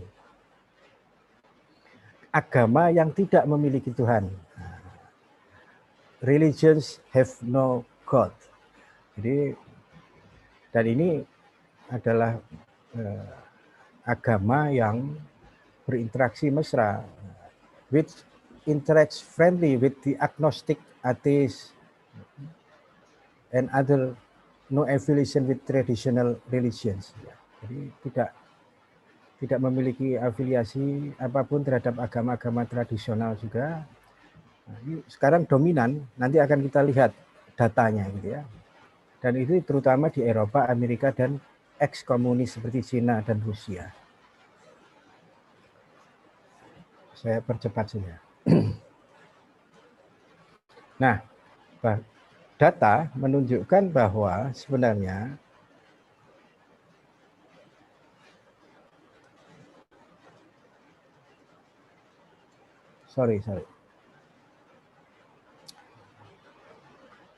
ternyata pasca jatuhnya Uni Soviet, agama saintisme itu naik drastis. Kemudian agama saintifisme naik itu terutama di negara-negara yang mayoritas Kristen, terutama di Eropa dan Amerika. Kemudian kenapa begitu? Karena ada stigma negatif yang sangat luar biasa, terutama berkenaan dengan terorisme internasional atas nama fundamentalisme. Ini yang disebut istilah Nasr itu adalah fundamentalisme ini sebenarnya adalah istilah dari aliran cabang dari Kristen Protestan di Amerika, yang itu kemudian disematkan di Islam dan fenomena di agama lain. Gitu ya. Ternyata agama-agama ini menurun dan agama ateis itu naik atas nama scientism gitu. Agama scientific religion ya, scientific religion itu naik drastis. Sehingga sebenarnya kalau kita lihat data teori dari Aristoteles Graph itu bahwa teknologi, sains dan teknologi itu sedemikian cepatnya, dahsyatnya, human adaptability-nya lemah. Tapi kalau kita lihat sebenarnya religiositas itu makin menurun dan ketundukan manusia itu juga ikut menurun. Sehingga kalau kita lihat bisa jadi akan ada titik temu antara religiositas yang menurun dan teknologi yang makin meningkat. Jadi data menunjukkan memang ternyata juga pasca 9/11 agama-agama timur itu meningkat di Eropa dan Amerika. Misalnya gejala meningkatnya agama Islam di Amerika pasca 11 September itu kan, tahun 2001. Itu kan dahsyat. Artinya sebenarnya ada stigma yang tidak dipercaya oleh masyarakat dunia bahwa ada sesuatu yang salah di balik itu. Nah, bisa jadi mengapa agama itu meningkat pasca 11 September? Karena bisa jadi ada kekosongan, ya, kehangatan batin dan semangat religiusitas yang hilang ratusan tahun di masyarakat Eropa, terutama Eropa dan Amerika. Sejak gempuran agama saintisme itu yang membuat ribuan gereja kosong. Dan bahkan banyak dirobohkan atas nama biaya perawatan maupun jebakan pajak. Yang keduanya adalah produk dari logika materialisme ilmiah itu sendiri. Nah, kenyataan hari ini kalau data memang agama yang paling dominan itu Islam dan Kristen. Islam menurut Pew Research Center, agama Islam itu tahun 2020 1,9 miliar atau 29,7%. Nah ini meningkat drastis ya, dari catatan tahun 65 yang hanya 14% meningkat menjadi 29,7%. Nah, kemudian Huntington juga tahun 96, jadi bukunya tentang Clash of Civilization menyatakan bahwa sejak tahun 1900 hingga tahun 2000 terjadi pertumbuhan agama Islam yang signifikan dari 12,4% menjadi sekitar 19,2%. Prediksinya tahun 2025 agama Islam akan mencapai 30%, melampaui agama Kristen yang selama ini mendominasi jumlah pemeluknya yang hampir stagnan dan cenderung menurun, sekitar 27%. Nah, pemilihan data Huntington ini sebenarnya tidak fair, gitu ya. Meskipun beliau menunjukkan di catatan kakinya bahwa terdapat data lain, yaitu artikel dari John Burgess Pichard. Nah, kita akan mendiskusikan. Ternyata John Burgess Pichard itu mengatakan nanti pada tahun 2025 itu mencapai 30,6%, dan itu melampaui data yang disajikan oleh Huntington dan juga data dari Pew Research Center. Nah, prediksinya bahkan menurut Pichard itu tahun 2100 agama Islam itu mencapai 40% dibanding agama Kristen yang tinggal 20%. Berbanding terbalik dengan tahun 80-an yang Kristen mencapai 31% dan Islam hanya 18%. Ini data. Nah, berbeda dengan Pew Research Center yang menjadi data paling akurat katanya menurut informasi yang menjadi data dominan sekarang di dunia. Nah, kita akan lihat itu, kita jalan-jalan. Kalau ini Huntington gitu ya, bagaimana datanya bahwa nanti tahun 2025 Islam mencapai 30%.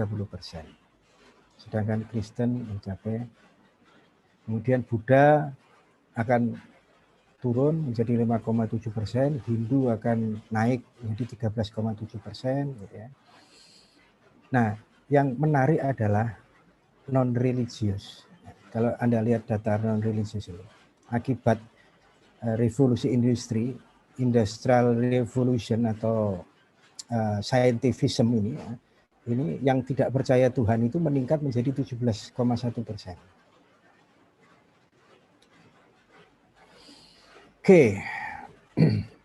Nah, sedangkan data dari Pichard mengatakan tidak begitu. Data itu keliru.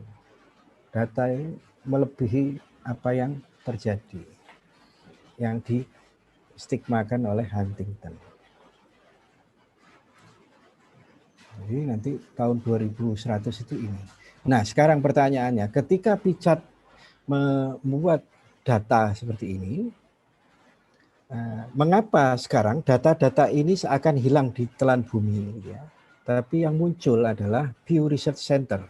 Pew Research Center now is most world religions data, the most accurate data from America perspective, from scientism perspective. Why? The question is why? Mengapa terjadi pertanyaan ini? Mengapa kok begini? Yang harusnya agama-agama dunia itu meningkat, tapi agama-agama scientism itu seakan-akan meningkat. Ini that's Pew Templeton Project, ya, Global Religious Future, The Future of World Religions, Population entitled, ya, Population Growth of Projection 2010 and 2050. Why Muslims are rising faster and the unaffiliated are shrinking as a share of world population. Jadi ini ada stigmatization about scientism, religion.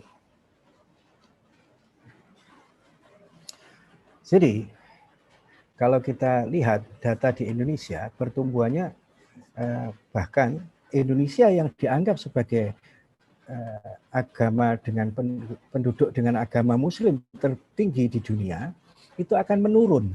Ini menurut Pew Research Center, menurun. Kan kalau orang positivism melihat data ini benar, tapi bagi orang yang kritis, ini data ini sungguh bisa jadi ada interest tertentu. So, kalau kita ingin deep view, ya, deep view, oke, kita deep view. The map of the world's religion is changing from 2010 to 2050. Islam and Christianity still occupy the first and second ranks, although Islam has a very massive acceleration compared to Christianity. The third order is scientific, agnostic, atheist. This is the bold interest from me, yeah. While the fourth order is Hindu, followed by Buddhism in the third order. So, all religions as experiencing a decline in growth from year to year, except Islam, which is experiencing an increase, while Christian and Jews whose growth was stagnant. So, jadi Islam itu saat ini merupakan populasi nomor 2 dunia. Sedangkan tahun 2070 menurut Pew Research Center tahun 2070 baru Islam akan mencapai 32%. Berbeda dengan Huntington, berbeda dengan Pichat tadi yang saya bicarakan di awal. Okay. In 2050, India became the world number 1 Muslim population, followed by Pakistan number 2 and Indonesia number 3. This is the crucial point for me, because how? Ini karena ada kemungkinan bahwa India ini yang harusnya agama Hindu besar di sana, tapi Islam meningkat di sana. Ini ada bahaya yang sangat krusial.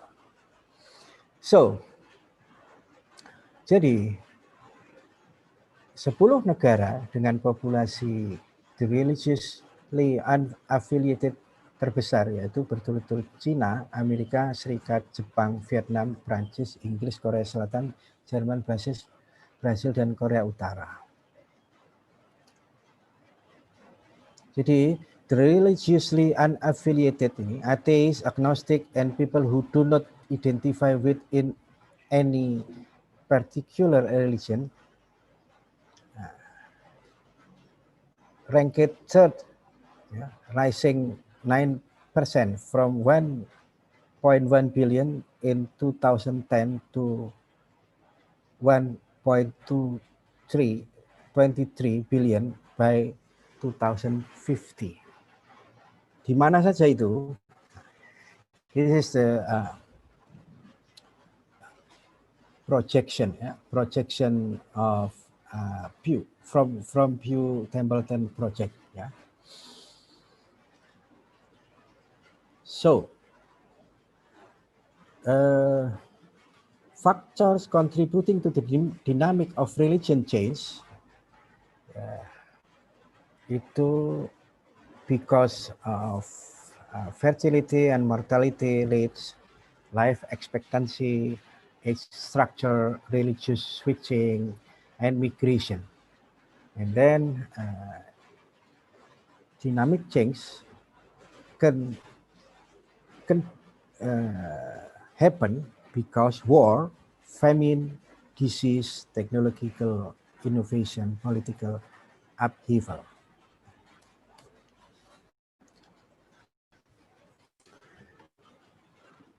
This is data about how Indonesia become number 3 Muslim population and India become number 1. So the nations with unaffiliated religion population, China, United States, agnostic, Japan, Vietnam, France, United Kingdom, South Korea, Germany, Brazil, and North Korea. This is 1,2 miliar jumlahnya. Jadi, saya percepat saja. And then, pandemics 2020 arrives.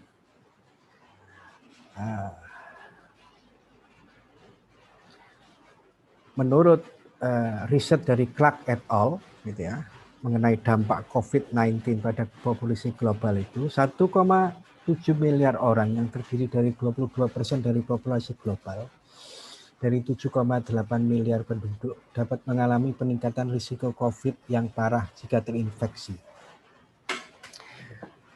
Nah, ini data. Jadi 1,7 miliar orang yang akan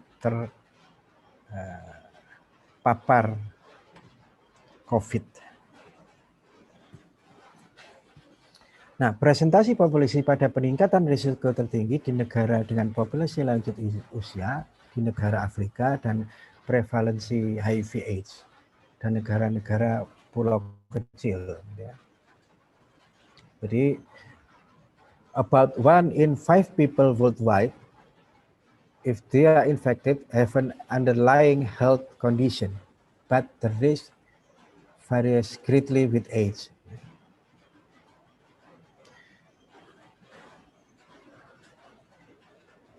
So, if we combine COVID-19 and world religions projection,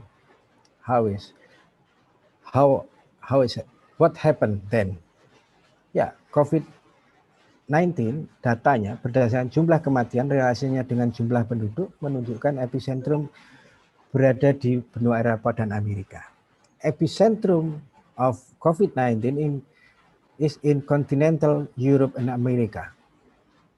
Nah, bila saja data korban di samping merupakan irisan antara kematian akibat riwayat kesehatan, perang, baik perang fisik maupun perang biologi, kemudian jarak geografis, kedekatan ideologis, maupun demografi asupan makanan, dan kekuatan religiositas, maka sebenarnya wilayah-wilayah, so in fact the religions call it the Eastern tradition, which still relies on inner clarity, communal religiosity, and spirituality, have less impact than in areas where rational, egoistic, material, physical aspect are more dominant.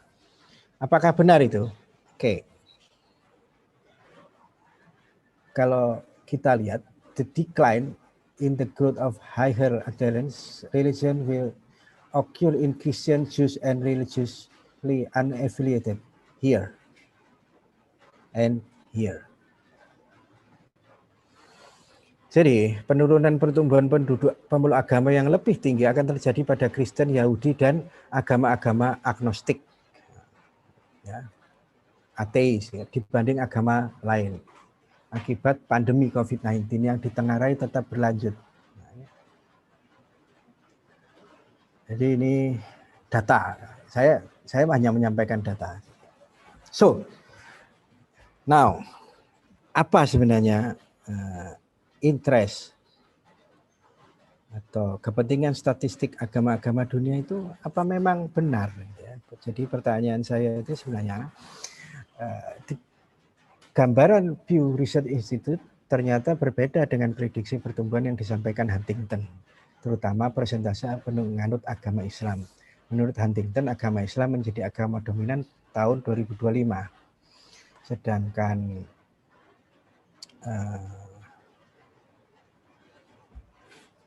prediksi lebih diametral adalah dari Pichat yang menunjukkan bahwa sejak tahun 2025 hingga 2100 populasi masyarakat muslim akan melampaui semua agama lain.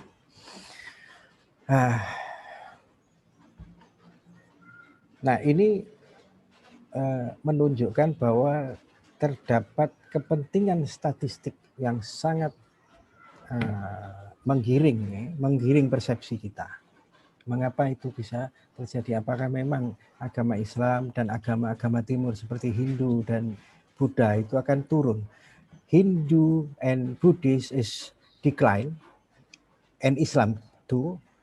And then unaffiliated religions, atheist, is growing faster.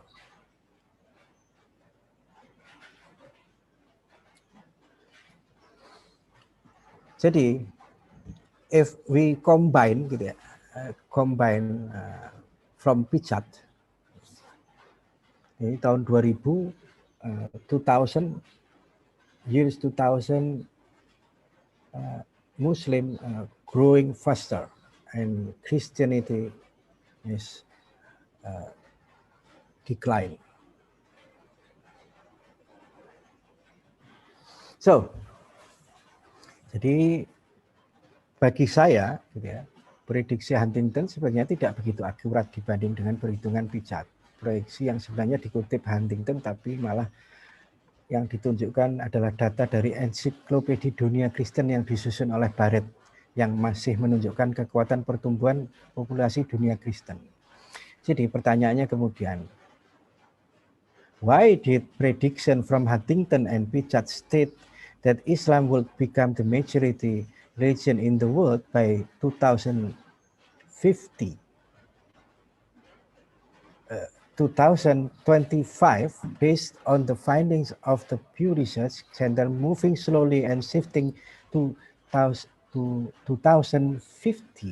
Is it true that the tendency of fundamentalism is in the late 20th century to the beginning of the 21st century, which is now transformed into a model of populism, is the natural nature of Islam itself?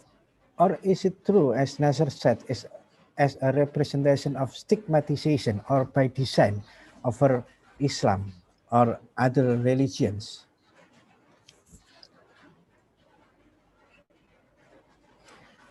Jadi, apa memang terjadi stigmatisasi gitu ya? Stigmatisasi. Memang bisa jadi ada stigmatisasi yang berlanjut dengan penggiringan masuk dalam jebakan by design, menjadikan Islam dan agama-agama, Islam and other religions, Hindu and Buddhist, growing slowly. Temuan dan prediksi Pew Research Center itu mengenai anomali jumlah pemeluk agama Islam di Indonesia yang cenderung menurun prosentasenya. Negara dengan jumlah penduduk penganut agama Islam terbesar di dunia ini bukan hanya melambat, tapi jauh lebih malah menurun hampir 1% dalam waktu 40 tahun. Yaitu dari 87% menjadi 86%. Sebuah angka yang fantastik untuk sebuah negeri yang sejak ratusan tahun memang memiliki tradisi keislaman yang sangat masif di seluruh penjuru negeri. So, pandangan menarik dari Fukuyama. An interesting view from Fukuyama explains that in the course of its Islamic history has succeeded in defeating liberal democracy in much of the Islamic world. Fukuyama's further explanation seems to be very tendency toward Islam by placing a terrible threat on liberal practices even in countries where it has no direct political power. Jadi, bahkan menurutnya, sebagaimana stigma tendensius beliau dilanjutkan dengan semacam tuduhan yang memojokkan melalui bahasa yang dipilih dalam melihat dunia Islam tanpa melihat konteks mengapa dengan pasca Perang Dingin itu, yaitu tantangan terhadap Barat di Irak, di mana Islam dianggap sebagai faktornya. Ini kan sebenarnya ada semacam stigmatisasi gitu ya oleh Fukuyama maupun Huntington. Bahkan Fukuyama mengatakan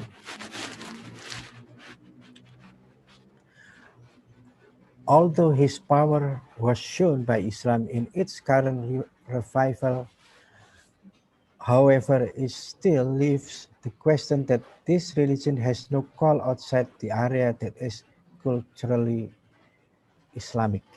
Time's conquest of Islamic culture seems to have come to an end. He could get back his followers who had disappeared but has no resonance for young people in Berlin, Tokyo, and Moscow. Jadi sebenarnya walaupun kekuasaan ditunjukkan oleh Islam dalam revivalnya pada saat ini, ia tetap menyisakan persoalan bahwa agama ini tidak memiliki seruan di wilayah yang secara kultural sudah Islam. Yang lebih lanjut lagi adalah sebenarnya semangat perlawanan atas Islam sekaligus delegitimasinya serta dalam waktu bersama menaikkan ego demokrasi liberal dapat dilacak melalui argumentasi beliau. Dan sementara hampir 1 miliar manusia Islam adalah kultural, 1/5 dari populasi dunia, mereka tidak dapat menantang demokrasi liberal di wilayahnya sendiri pada tingkat ide. Jadi sebenarnya beliau mengatakan mereka tentu saja dapat menantang negara demokrasi melalui bom-bom kaum teroris, peluru, suatu hal yang terpenting, tapi bukanlah tantangan vital. Ini kan tendensius. Jadi setelah Fukuyama bikin statement seperti itu, sebenarnya ini adalah statement yang ingin memberikan ucapan atas hilangnya nilai-nilai Islam gitu ya, yang penting pada masyarakat Muslim dengan pernyataannya yang meremehkan kekuatan Islam yang bisa jadi memang merupakan kenyataan lemahnya pendirian masyarakat Muslim karena gempuran liberalisme yang saya tengarai memang masuk dan merangsek secara masif melalui jalur intelektual dan pendidikan dan nantinya memang berakibat pada masyarakat Muslim itu sendiri. Nah, kalau ingin tahu silakan baca buku 2024. So,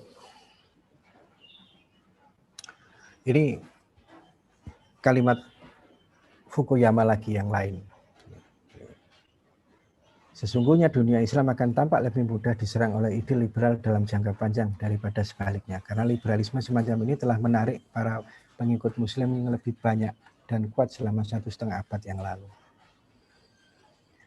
Sebagian dari alasan untuk kondisi sekarang ini, revival fundamentalis adalah kekuatan dari ancaman yang berasal dari nilai-nilai liberal, nilai-nilai barat terhadap masyarakat Islam tradisional.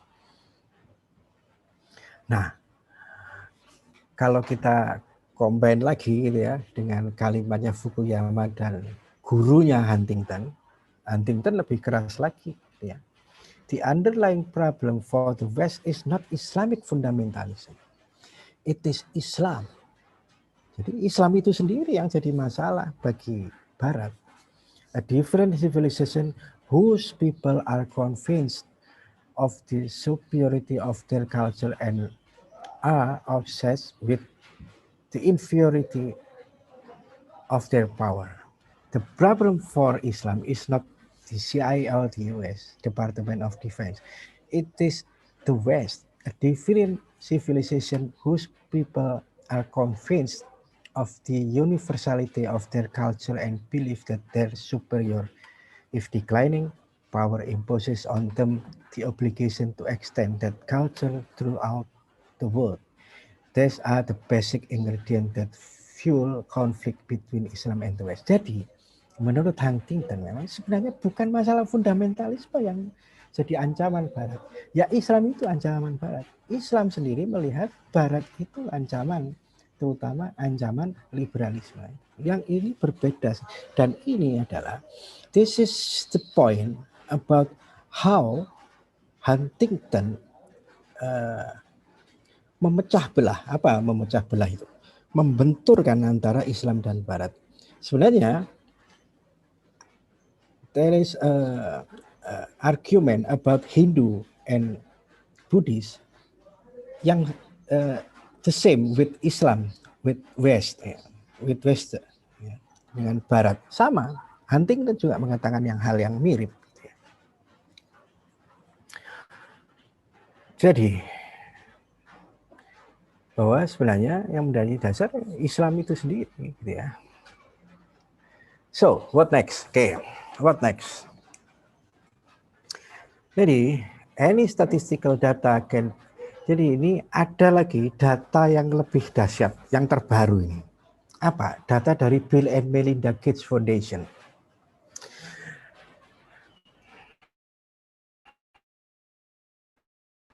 Data statistik manapun bicara subjektivitas sesuai pesanan dan arah yang diinginkan. Salah satunya adalah Bill and Melinda Gates Foundation. Melalui hasil riset yang terbaru tahun 2020 tentang fertility, mortality, immigration, and population scenarios untuk 195 negara. Yang menarik, riset prestisius ini dibiayai oleh Bill and Melinda Gates Foundation ya.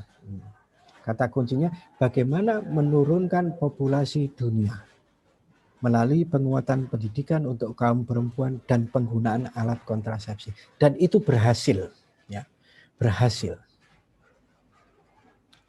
Gimana itu? Jadi temuan riset dari Fawcett et al. Ya, menunjukkan jadi total tingkat kesuburan global diperkirakan akan sebesar 1,66 pada tahun 2100. Atau jadi tingkat kesuburan wanita itu akan dikendalikan. Ya lewat KB itulah kalau dalam bahasa sekarang ini. Jadi bisa jadi merubah apa yang diproyeksikan oleh Pew Research Center. Populasi global diproyeksikan mencapai puncaknya pada tahun 2064 yaitu sebesar 9,73 miliar orang dan turun menjadi 8,79 miliar tahun 2100. Dan siapa yang negara yang akan banyak turun? Nah, itu siapa yang banyak turun? Negara-negara India, Nigeria, Cina, dan Pakistan. Ini adalah pusat-pusat the center of Islam, Hinduism, and Buddhism. Jadi skenario-nya adalah untuk memenuhi target SDGs, Sustainability Development Goals, ya, yang akan menghasilkan populasi hanya 6 miliar tahun 2100. Jadi bisa jadi COVID itu adalah bagian dari ini juga. Who knows gitu ya. Hasilnya, Amerika Serikat akan menjadi superpower tahun 2030 dan akan disusul Cina tahun 2035 hingga 2050 dan bergerak mengarah pada Amerika Serikat kembali tahun 2098 dan mencapai puncaknya tahun 2100. Indonesia gimana? Negeri ini tidak memiliki desain yang lebih mandiri. Kalau tidak mempunyai desain mandiri, hanya sampai di nomor 12. Tidak pernah mencapai nomor 5 atau 7 dunia yang kata Pak Jokowi atau Menteri Keuangan Sri Mulyani itu. Kata kunci proyeksi Fawcett adalah konstruksi pikiran kaum Hawa supaya mengurangi beranaknya. Dunia beranak itu kan ada pada ibu, gitu ya. Itu dikendalikan terutama di Asia dan Afrika. Dan caranya lewat apa? Alat kontrasepsi. Nah, jadi jangan diremehkan antara alat kontrasepsi dan pendidikan yang pro wanita itu sebenarnya adalah pendidikan untuk mengarahkan bagaimana penduduk dunia yang sangat besar agamanya Islam, Hindu dan Buddhisme itu turun. Ini datanya. Moga-moga kelihatan ya. Menurut Bill and Melinda Gates Foundation.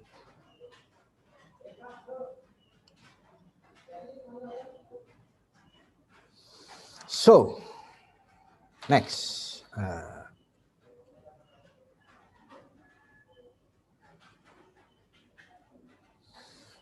Sepertinya ketakutan Barat bukan hanya terhadap Islam sebenarnya, karena sangat jelas apa yang dikatakan oleh Huntington halaman 312 dalam beberapa rekomendasinya yang mengatakan bahwa untuk mempertahankan peradaban Barat dalam kaitannya dengan kemunduran kekuatan Barat, tugas yang berada di pundak Amerika Serikat dan negara Eropa adalah to achieve greater political, economic, and military integration and to coordinate their politics so as to preclude states from other civilizations exploiting differences among them. To incorporate into the European Union and NATO, the Western states of Central Europe, that is,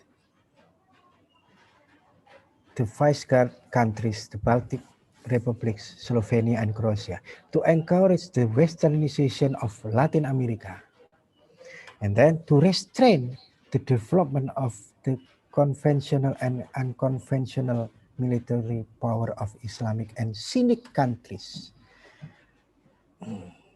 Jadi ini benar-benar ini bagaimana caranya Huntington itu mengendalikan agama-agama dunia. Jadi sebenarnya peta politik global Huntington ini memberinya sinyal berbau kepentingan syarat adu domba. Jadi divide and conquer, ya, to win Western powers, as his thesis on hundreds of pages of his book entitled The Clash of Civilization. Jadi, the importance of divide and conquer is in fact not the same as the provocation in the picture. One of them is the development of close ties between Islamic countries and China through Obor and the New Silk Roads, which are active these days. Face-to-face landmark between Hindus and Muslims were launched statistically. See Pew Research Centers photographed with a sense of importance by driving the rise of Islam in India, for example. So, the argument of Graham Fuller in his book entitled A World Without Islam is an important reference that the burden of referring to the radicalization of religious, especially Islam, is not the cause of the tumult is plaguing the world lately and of course the future. Jadi memang sebagaimana dapat kita lihat dunia kita hari ini yang syarat perjuangan kesejahteraan berbasis materi semakin terlihat bagaimana greedy. I agree with Profesor Avendras. Greedy dan kesewenangan tatanan dunia menjadi makin tak terhindarkan. Kerusuhan pemilu Amerika tahun 2020 yang baru kemarin, di mana demokrasi dipertaruhkan menjadi potret besar kegagalan manusia memahami sisi kemanusiaan sejati. Berbeda dengan rasionalisme dan materialisme yang berada di pundak barat lah yang nyata sekali membuat dunia makin tak nyaman untuk dihuni. Perebutan pangan dan energi adalah representasi utamanya. Dan karena titik tekan materi sebagai pusat kesejahteraan itulah yang jadi perang dagang. Perebutan pusat pangan dan energi, perlombaan senjata serta teknologi yang berorientasi pada kepentingan hanya dunia sajalah yang mengaduk kesejahteraan yang lebih esensial bagi umat manusia. So, based on historical traces, it is not religion that has the basic nature of cruelty, but modernity that is clearly anti-traditional religion. The science of modern science and technology is free of God. Ini kata Armstrong. Gitu ya. Jadi kesucian dan cahaya profetik akhirnya tergusur masif entah sekularitas dan bahkan yang paling mutakhir menjadikan manusia pemilik semesta dan penegasannya sebagai homo deus. Seperti yang dikatakan Harari, ya, yang melihat realitas tak lebih dari sarakan kekayaan, uang hingga transaksi material kosong. Jadi mengklaim agama memiliki esensi penuh kekerasan adalah tesis Karen Armstrong. Rasisme ilmiah kenyataannya dikembangkan pada masa modern menggunakan pola kebencian agama kuno dan menginspirasi genosida. Nasionalisme sekuler yang diterapkan begitu saja oleh penjajah yang diterapkan penjajah yang secara bertahap menyatu dengan agama setempat, di mana orang belum selesai mengekstraksi agama dan politik dengan tuntas, akan menyebabkan tradisi agama yang sering menyimpang dan mengambangkan ciri agresif. Jadi sebenarnya nggak penting itu ya. Kehidupan sejati itu tidak membutuhkan kiblat baik timur maupun barat. True living does not need is always. Tapi sebagaimana Quran Al-Baqarah 115, timur dan barat itu di mana kamu menghadap di sanalah wajah Allah. Sungguh Allah Maha Kuasa, Maha mengetahui. So, terakhir gitu ya, apa yang dipikirkan Fukuyama atau Huntington atau Pew Research dan semuanya itu, kata kuncinya sebenarnya jangan greedy, oke. Jangan seperti Fir'aun, Haman, dan Korun. Gitu ya. Potret yang lebih jernih dan natural sepatutnya adalah memahami mayoritas terbungkam, yaitu masyarakat sebagaimana dipotret Esposito dan Gallup gitu ya, bahwa respect adalah kata kunci bagi titik temu agama-agama sebagai pelaku sejarah di dunia kini dan masa depan. Oke, thank you. Saya kembalikan ke Mbak Deni ya. Silakan Mbak. Okay, thank you so much, Sir Aji. Pak Aji, terima kasih banyak atas pemaparan materinya. So, thank you so much for the material that you have given to us. So, lanjut ke acara selanjutnya. There is a question and answer. So, please, if you have any question, you can drop to the chat or just using the raise hand feature, and then we would like to give your voice. Silakan jika ada pertanyaan, boleh langsung. There is a question from Mr. or Miss Shamit. Could you please open your microphone? Mr. or Miss Shamit?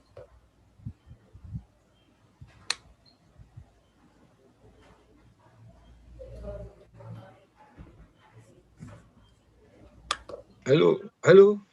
Hello, Mr. So, your question is given to Mr. Evangelos or Mr. Yogi or Mr. Aji, Mr. My question is to all the panelists. Oh, all the panelists. Okay. I am from Malaysia. From Malaysia. Hello, welcome, Mr. Shamit. Yeah, Hello, thank you very Shamit. much for the invitation. I enjoyed the presentation. But my concern after listening to all the views that have been given is that how do we move forward? How do we move forward in a time which is more challenging? Not only COVID, but we are talking about the what do you call that? The scarcity of resources, and how to create a sustainable world, and how to get everybody on the same page so that people can play their role, whether they are Muslims, Christians, or any other religion. My only worry is that because of the powerful control of financiers in the world, this power relationship among the financiers who are creating this problem, and taking advantage of the masses through populist policies, etc. It is not only Trump; it is a system at large. So, what is a challenge for us in order to, strengthen our respect for each other, to look at us as human beings? So, I think, the question that we need to answer is, what does it mean to be a human being, rather than looking all the analytical issues of conflict? What does it really mean to be a human being? I've always asked my students this, and it is a very tough question, but I think education system have never gone through that, because they are too focused on their religious priorities. They forget about the universal question of what it means to be a human being first before you talk about your religion. I hope you all can, share, can give your views on this. Thank you. Okay, thank you so much, Mr. Sahmid. So perhaps that the question can be answered by Mr. Evangelos first, for your perspective first. Well, I have the same question. what is a human being. And what I want to say is that the problem is the close embracement of politics, religion, and money, which also was mentioned by the questioner, Mr. Shamid. And probably the priority in terms of the power pyramid is money. And that's why in my view, I ended by saying, generosity please over greed. I find it difficult for me to believe greed and its power. Greed influences politics, religion, and so forth. And the point is, we don't look into dogma, religious dogma, to see what is the position vis-a-vis money or wealth, to put it, more generally. There is a perversion there. If you look at what happened with COVID, I think my friend Aji would be more informed about the details. A few billionaires, mostly in the West, made trillions of euros or dollars at a time when the rest of us massively lost even what was necessary for everyday survival. And there is no questioning overall by centers of believing, thinking, and so forth. What is a human being? Well, what I do is look at myself and those around me, trying to give the definition of that.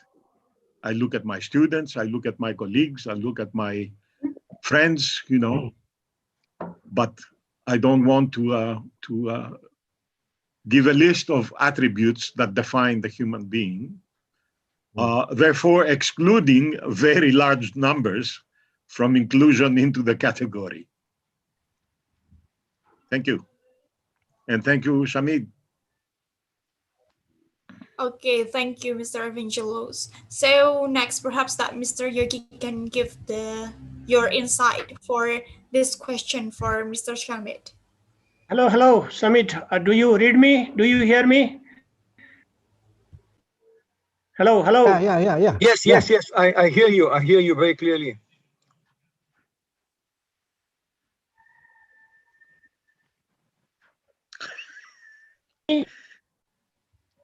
Technology. Danik, do you hear me? Yeah, I can hear you, Mr. Okay. I will reply to Samit. Your challenging time, scarcity of resources, trade and market, finance market, etc.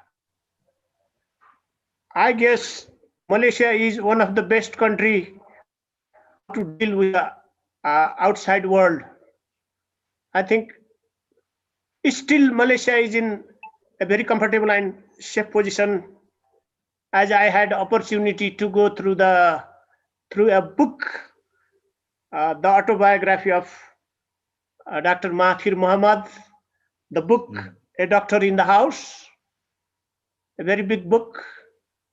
It is a guideline not only for Malaysia, for the rest of the world, the country like us, Indonesia, Nepal, India, etc. So our time is quite challenging, because in my opinion, that most of the countries from the West and Europe come into the market of Asia with deep research and development, and our government and central elite group take decision without adequate homework, allowing or entering other country into your market. That is a big problem. We do not do much homework, research and development like other countries do. And the hidden agenda for the third world countries is not disseminate the spirituality and the value system, but arms trade, creating ethnic conflicts, ethnic zones, war zones, community conflict, and taking advantage out of that, putting such a condition and force them to sign some kind of treaties and other changes under the banner of democracy, under the banner of human rights, under the banner of journalism, under the banner of right to inform the people, under the banner of modernizing the military. So if we are focused on our people, we should be people centered, and we should be focused on the nation centered, and we should be focused on the culture center, religious center, and saving the people first policy would be very helpful for the people in our area. That's all from me.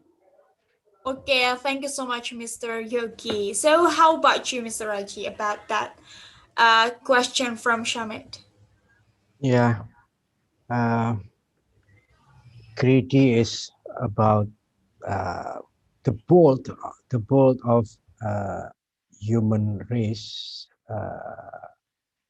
mentality, yeah, that make us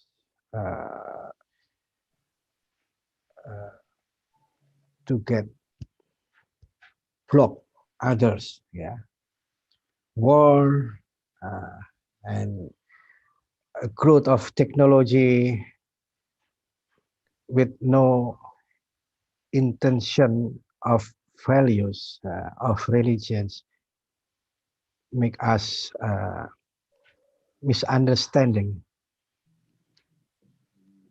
So if we want to clear what will we do about the cruelty of the world right now, I think like Peneleh, yeah, this is Rumah Peneleh. This is an organization that interaction with Greece, with Nepal, with Malaysia, with India, for how to make the point of our belief for humanity, that I think the final notes, in the final notes, we must create another education system or education values that would make us respect with respect with others, not war, not money. Yeah, I understand that, Professor Andre. The money, greedy is the evil of us.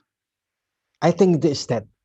So how to create the future of our education is our obligation together. Thank you.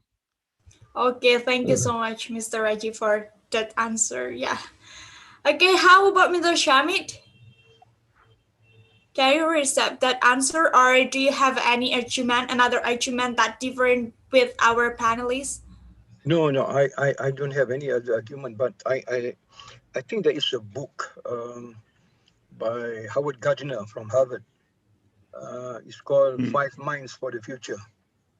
Yeah, and I think one of the mind that we have to develop in our education system is a respectful mind. That was one of the items, which I agree with all. But the only problem is that, how do we actualize this idea of respect? Nowadays we are talking about diversity and all those things. How to make the diverse world work together in unity, even though we may have differences, but there are a lot of commonalities among us. That's why I was asking the word, what does it mean to be a human being, despite all our ideological differences at the core? But there are so many other issues which are so common, and yet we are focusing on the differences rather than on our commonalities.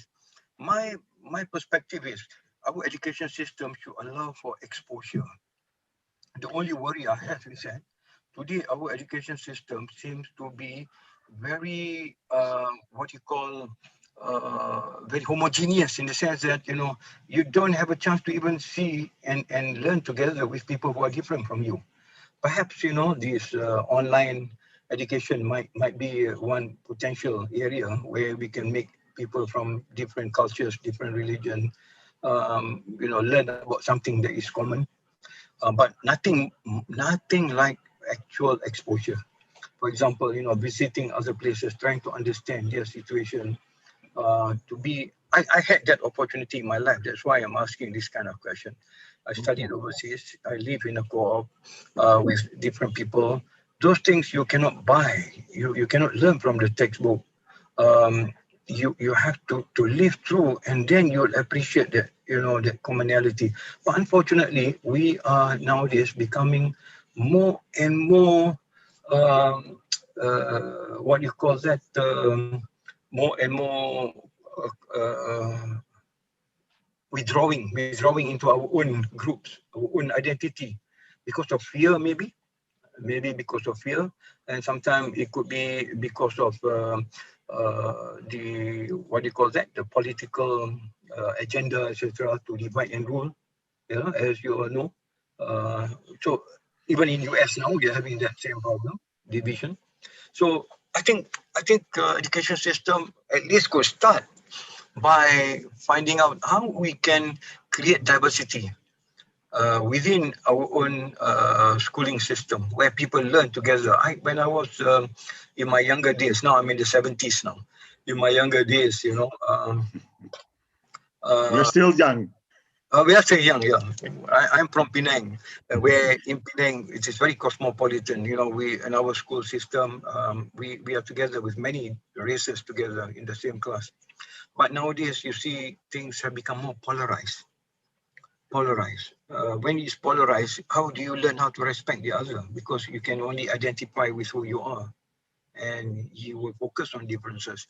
So I'm very happy that you all are organizing this to see how religion can be commercialized, can be politicized. So we want to prevent that from happening.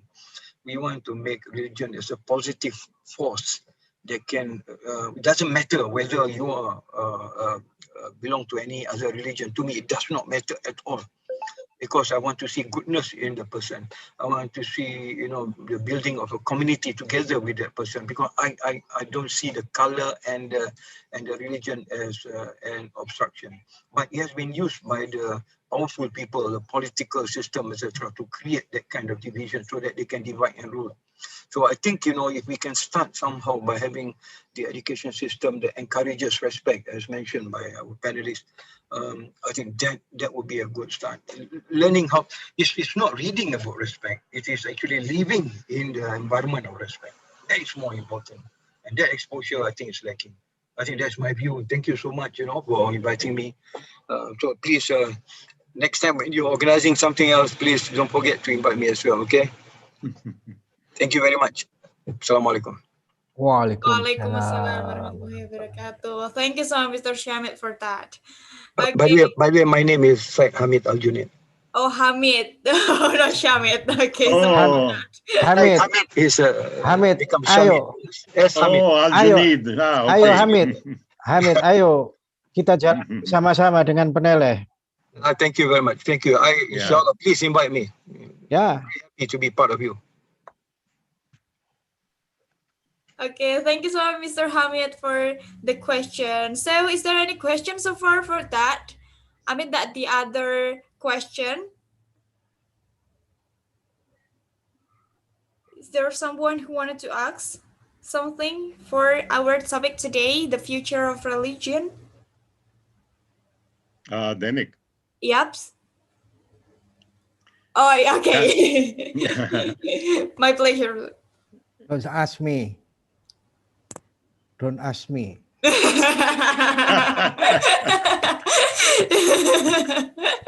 Already get the boundaries of that. Okay, so please, Mr. Evangelus, if you have any question for another panelist, also we can have any discussion for that. I don't have a. There is Hamid. Yes. Hi, Hamid. Hi. I'm Hello. a Penangite also. Okay. No, I just wanted to add something Okay. about the fact that I was preparing on the future of education quite some time to present first a proposal and then a presentation for the global university network, also a subnetwork, global university network of innovation. And in fact, I had a paper published by them a few years back, co-authored with Dr. Zol, former VC of USM. In fact, I first taught at USM when he was still a student.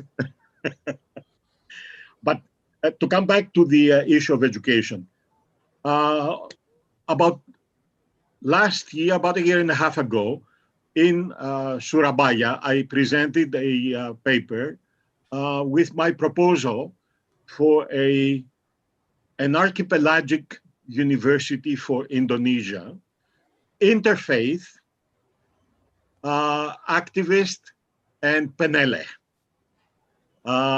Okay, and what I'm doing now, there was very little response from my Penele friends. Okay, Yeah. and my easiest explanation is that my closest Penele friends were islanders from Java, but from the interior of Java, not from the port. Okay, this is half joke, half reality. Humor always addresses reality also. Now, what I'm doing is I'm remaking and in much more detail a model of the same concept, but for the Mediterranean, a floating university interfaith aimed at development for the Mediterranean, in which there would be Arabs from North Africa, Africans, non-Arab Africans, Arabs and Turks from the Levant, and Europeans from the Balkans and from West Europe, Spain, Portugal, and so on. And in fact, Barcelona is a center where a lot of this is happening. And the main goal of this would be community service, humanity service. And in a sense, it answers the need of education and how to use it that also Aji mentioned. In this way, the university would go around. I have taught in a floating university for 4 months. Latin America, West Africa, and the Mediterranean, okay, many, many years ago. Most of you were not born. And it was a fantastic experience, but I'm modifying so that it will not be a private enterprise. It will be a collective enterprise with collective decision-making and organization. And students who would be precisely very heterogeneous from the different nations, religions, poverty levels, and so on, would stop for significant periods on designated projects to help the local communities against poverty, against ignorance, and so on and so forth. So there it is. I was working on the future of education, and then comes the question and the invitation for the future of religion. So I don't want to separate them, with a knife. That's it. Okay, thank you, Mr. Evangelos, for the additional statement. So, is there any question for that, guys? I think nope. So perhaps Me. that Mr. Evangelos already give the additional, or we can say that our closing statement, perhaps, yeah. And perhaps Mr. Yogi or Mr. Aji have some closing statements for us for ended our event today. That is the international guest lecture. Perhaps start from Mr. Aji. No, I would like to Dr. Ari Gamayanti give a closing statement for me, please. I see. She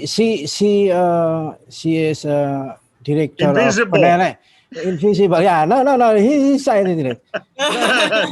She is a director of Penele Research Institute. Okay, I want to her to give a closing statement for me, and then Dr. Yogi and Dr. Evangelos.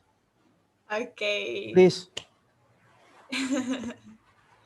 Sure, my pleasure. I think that Bu Ari has. Yes, yes. Can you hear Okay. me?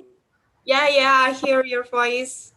Please. Uh, Thank you very much, Professor Evangelito.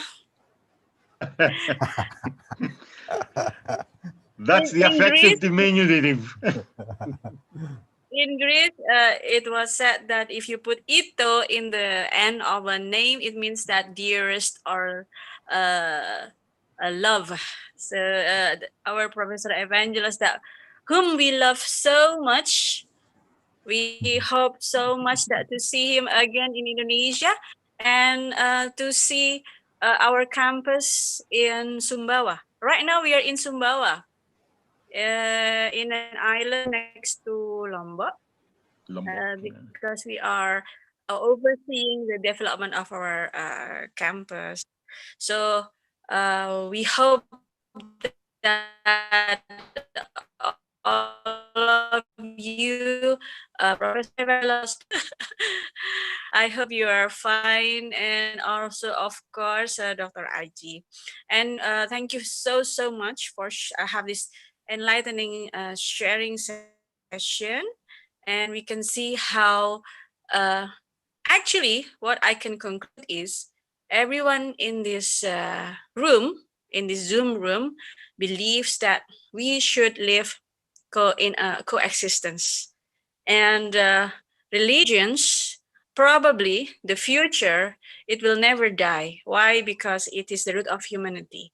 It may be reduced by some agendas, as Dr. Aji has said, but I think in the core of our heart, we still do believe that some power exists. Whether you can call it, as Evangelist said, destiny or takdir or nasib, or what was that again in Turkey? Kemit? Yeah. Kismet. Kismet? Yeah, okay. I think everyone has that kind of hope.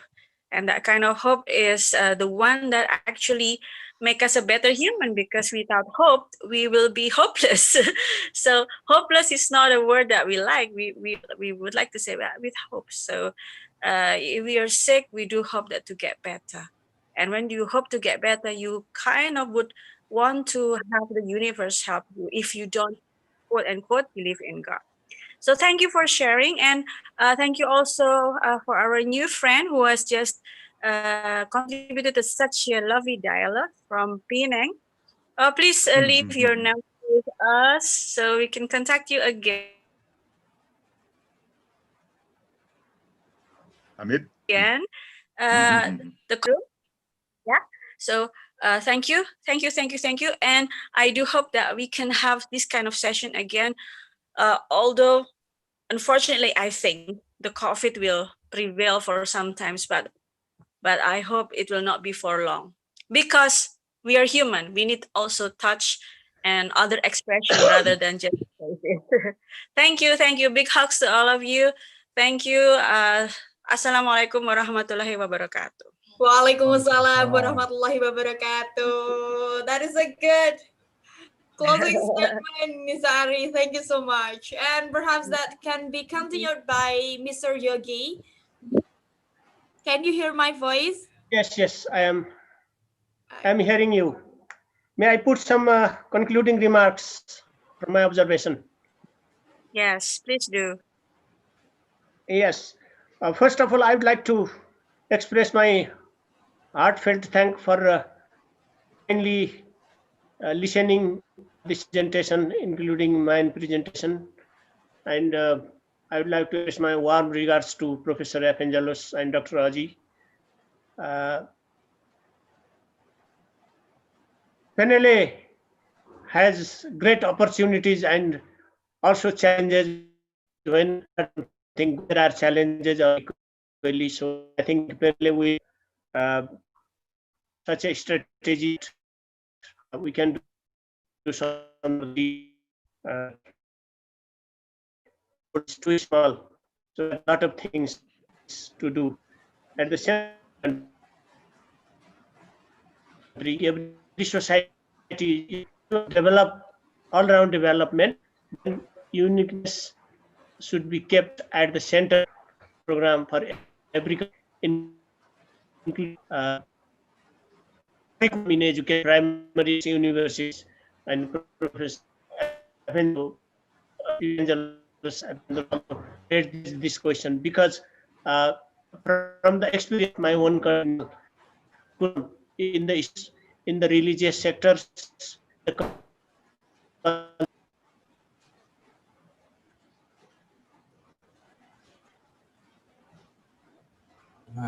Lost again. I think that the connection is unstable, so because of the winter, perhaps it can be influenced. Please unmute, Dr. Yogi. Okay.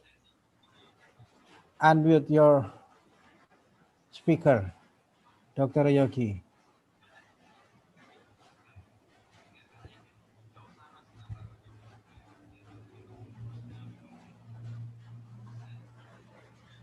Yes, the curriculum children for religion for color badly distorted by outside influencing the ministry, universities, and other sectors.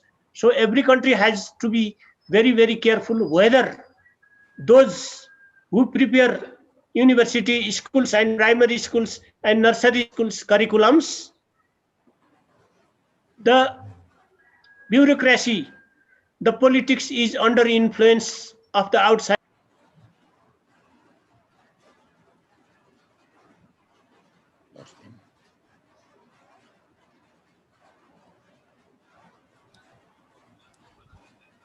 Okay, already psyched also. Welcome back, Mr. Yogi. You can unmute your microphone first, Mister.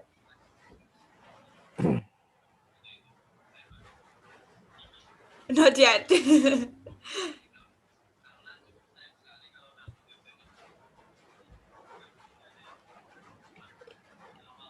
Can you please, could you please open your microphone first? Okay. Good. Okay. Yes, we are globalized. We are global citizen, but the passport is not global. Passport applies for every country differently, and the currency is different.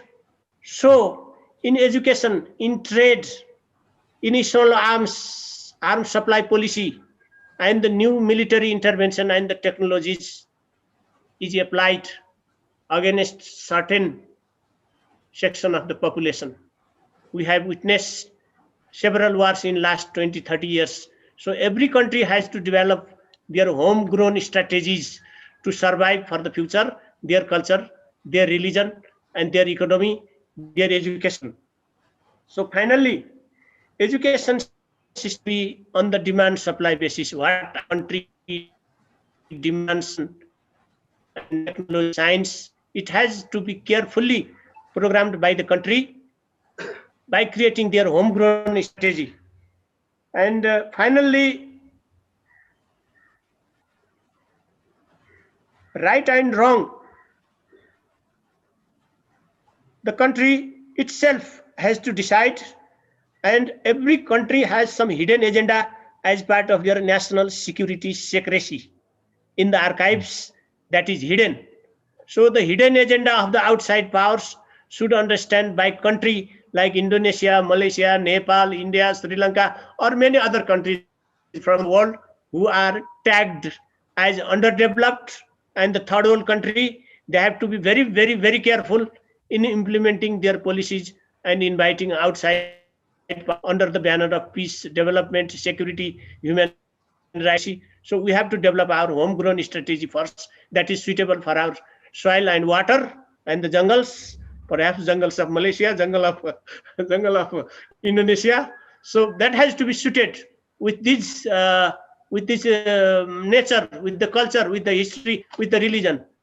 These are my general observations. And once again, I would like to express my heartfelt thanks and namaste, everybody. Thank you, Dr. Yogi. Thank you so much, Dr. Yogi. So for our last closing statement is brought by Mr. Evangelos Avendras. Oh, I actually prefer opening statements rather than closing statements.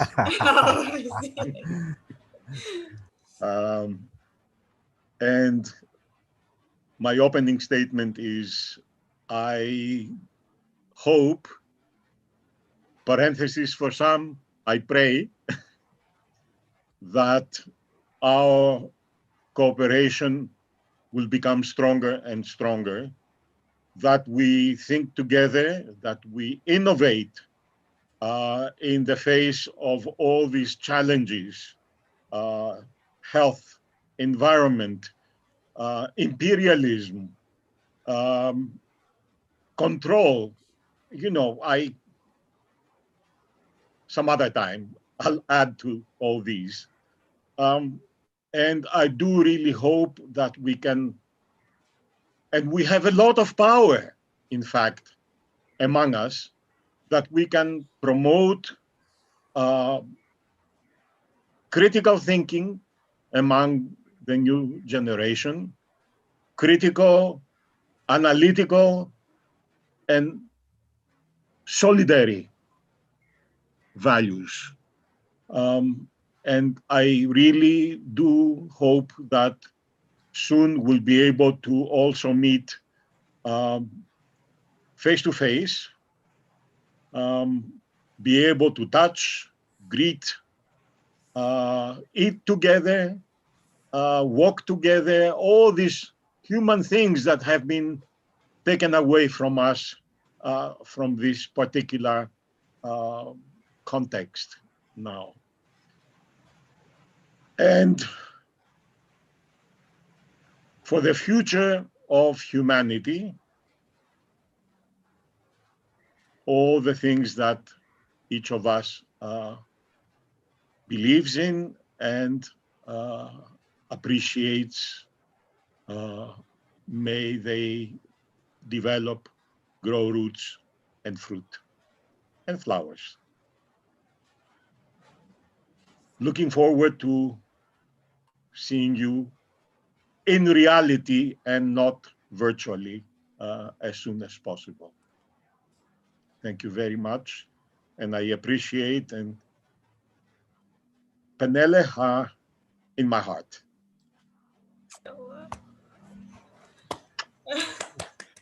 I'm happy Thank you you pray so again. much. You pray again. So I'm happy. Thank you very much, Evangelos. And Dr. Yogi, thank you very much. Thank you so much for attending our event in Penela. Also, Thank Mr. you. Evangelos and also Mr. Yogi and also Mr. IG become our panelists today. Thank you so much for all of the participants that already come here. So our last section is take a picture together. So we have a documentation for that. And as your information that Penela has already launched our university, it's free university for all of the students. It can be for overseas student, Mr. Aji. Bisa untuk orang luar juga datang ke Indonesia, Mr. Okay. Of course. Okay, so for It's all the global participants who want to university. study to Universal kampus University. Masjid Kampus Urup bisa datang, dan juga bagi teman-teman yang ingin mewakafkan sedikit rezekinya. So for all of you who wants to give your a little risk for our Masjid Kampus Urup, you can visit our Instagram at Yayasan Rumah Peneleh or Yang Utama or Aktivis Peneleh. So you can give your a little bit about your money or your fund to Masjid Kampus Urup. Okay, so our last section is documentation. Could you please open the camera? So let's have a documentation together.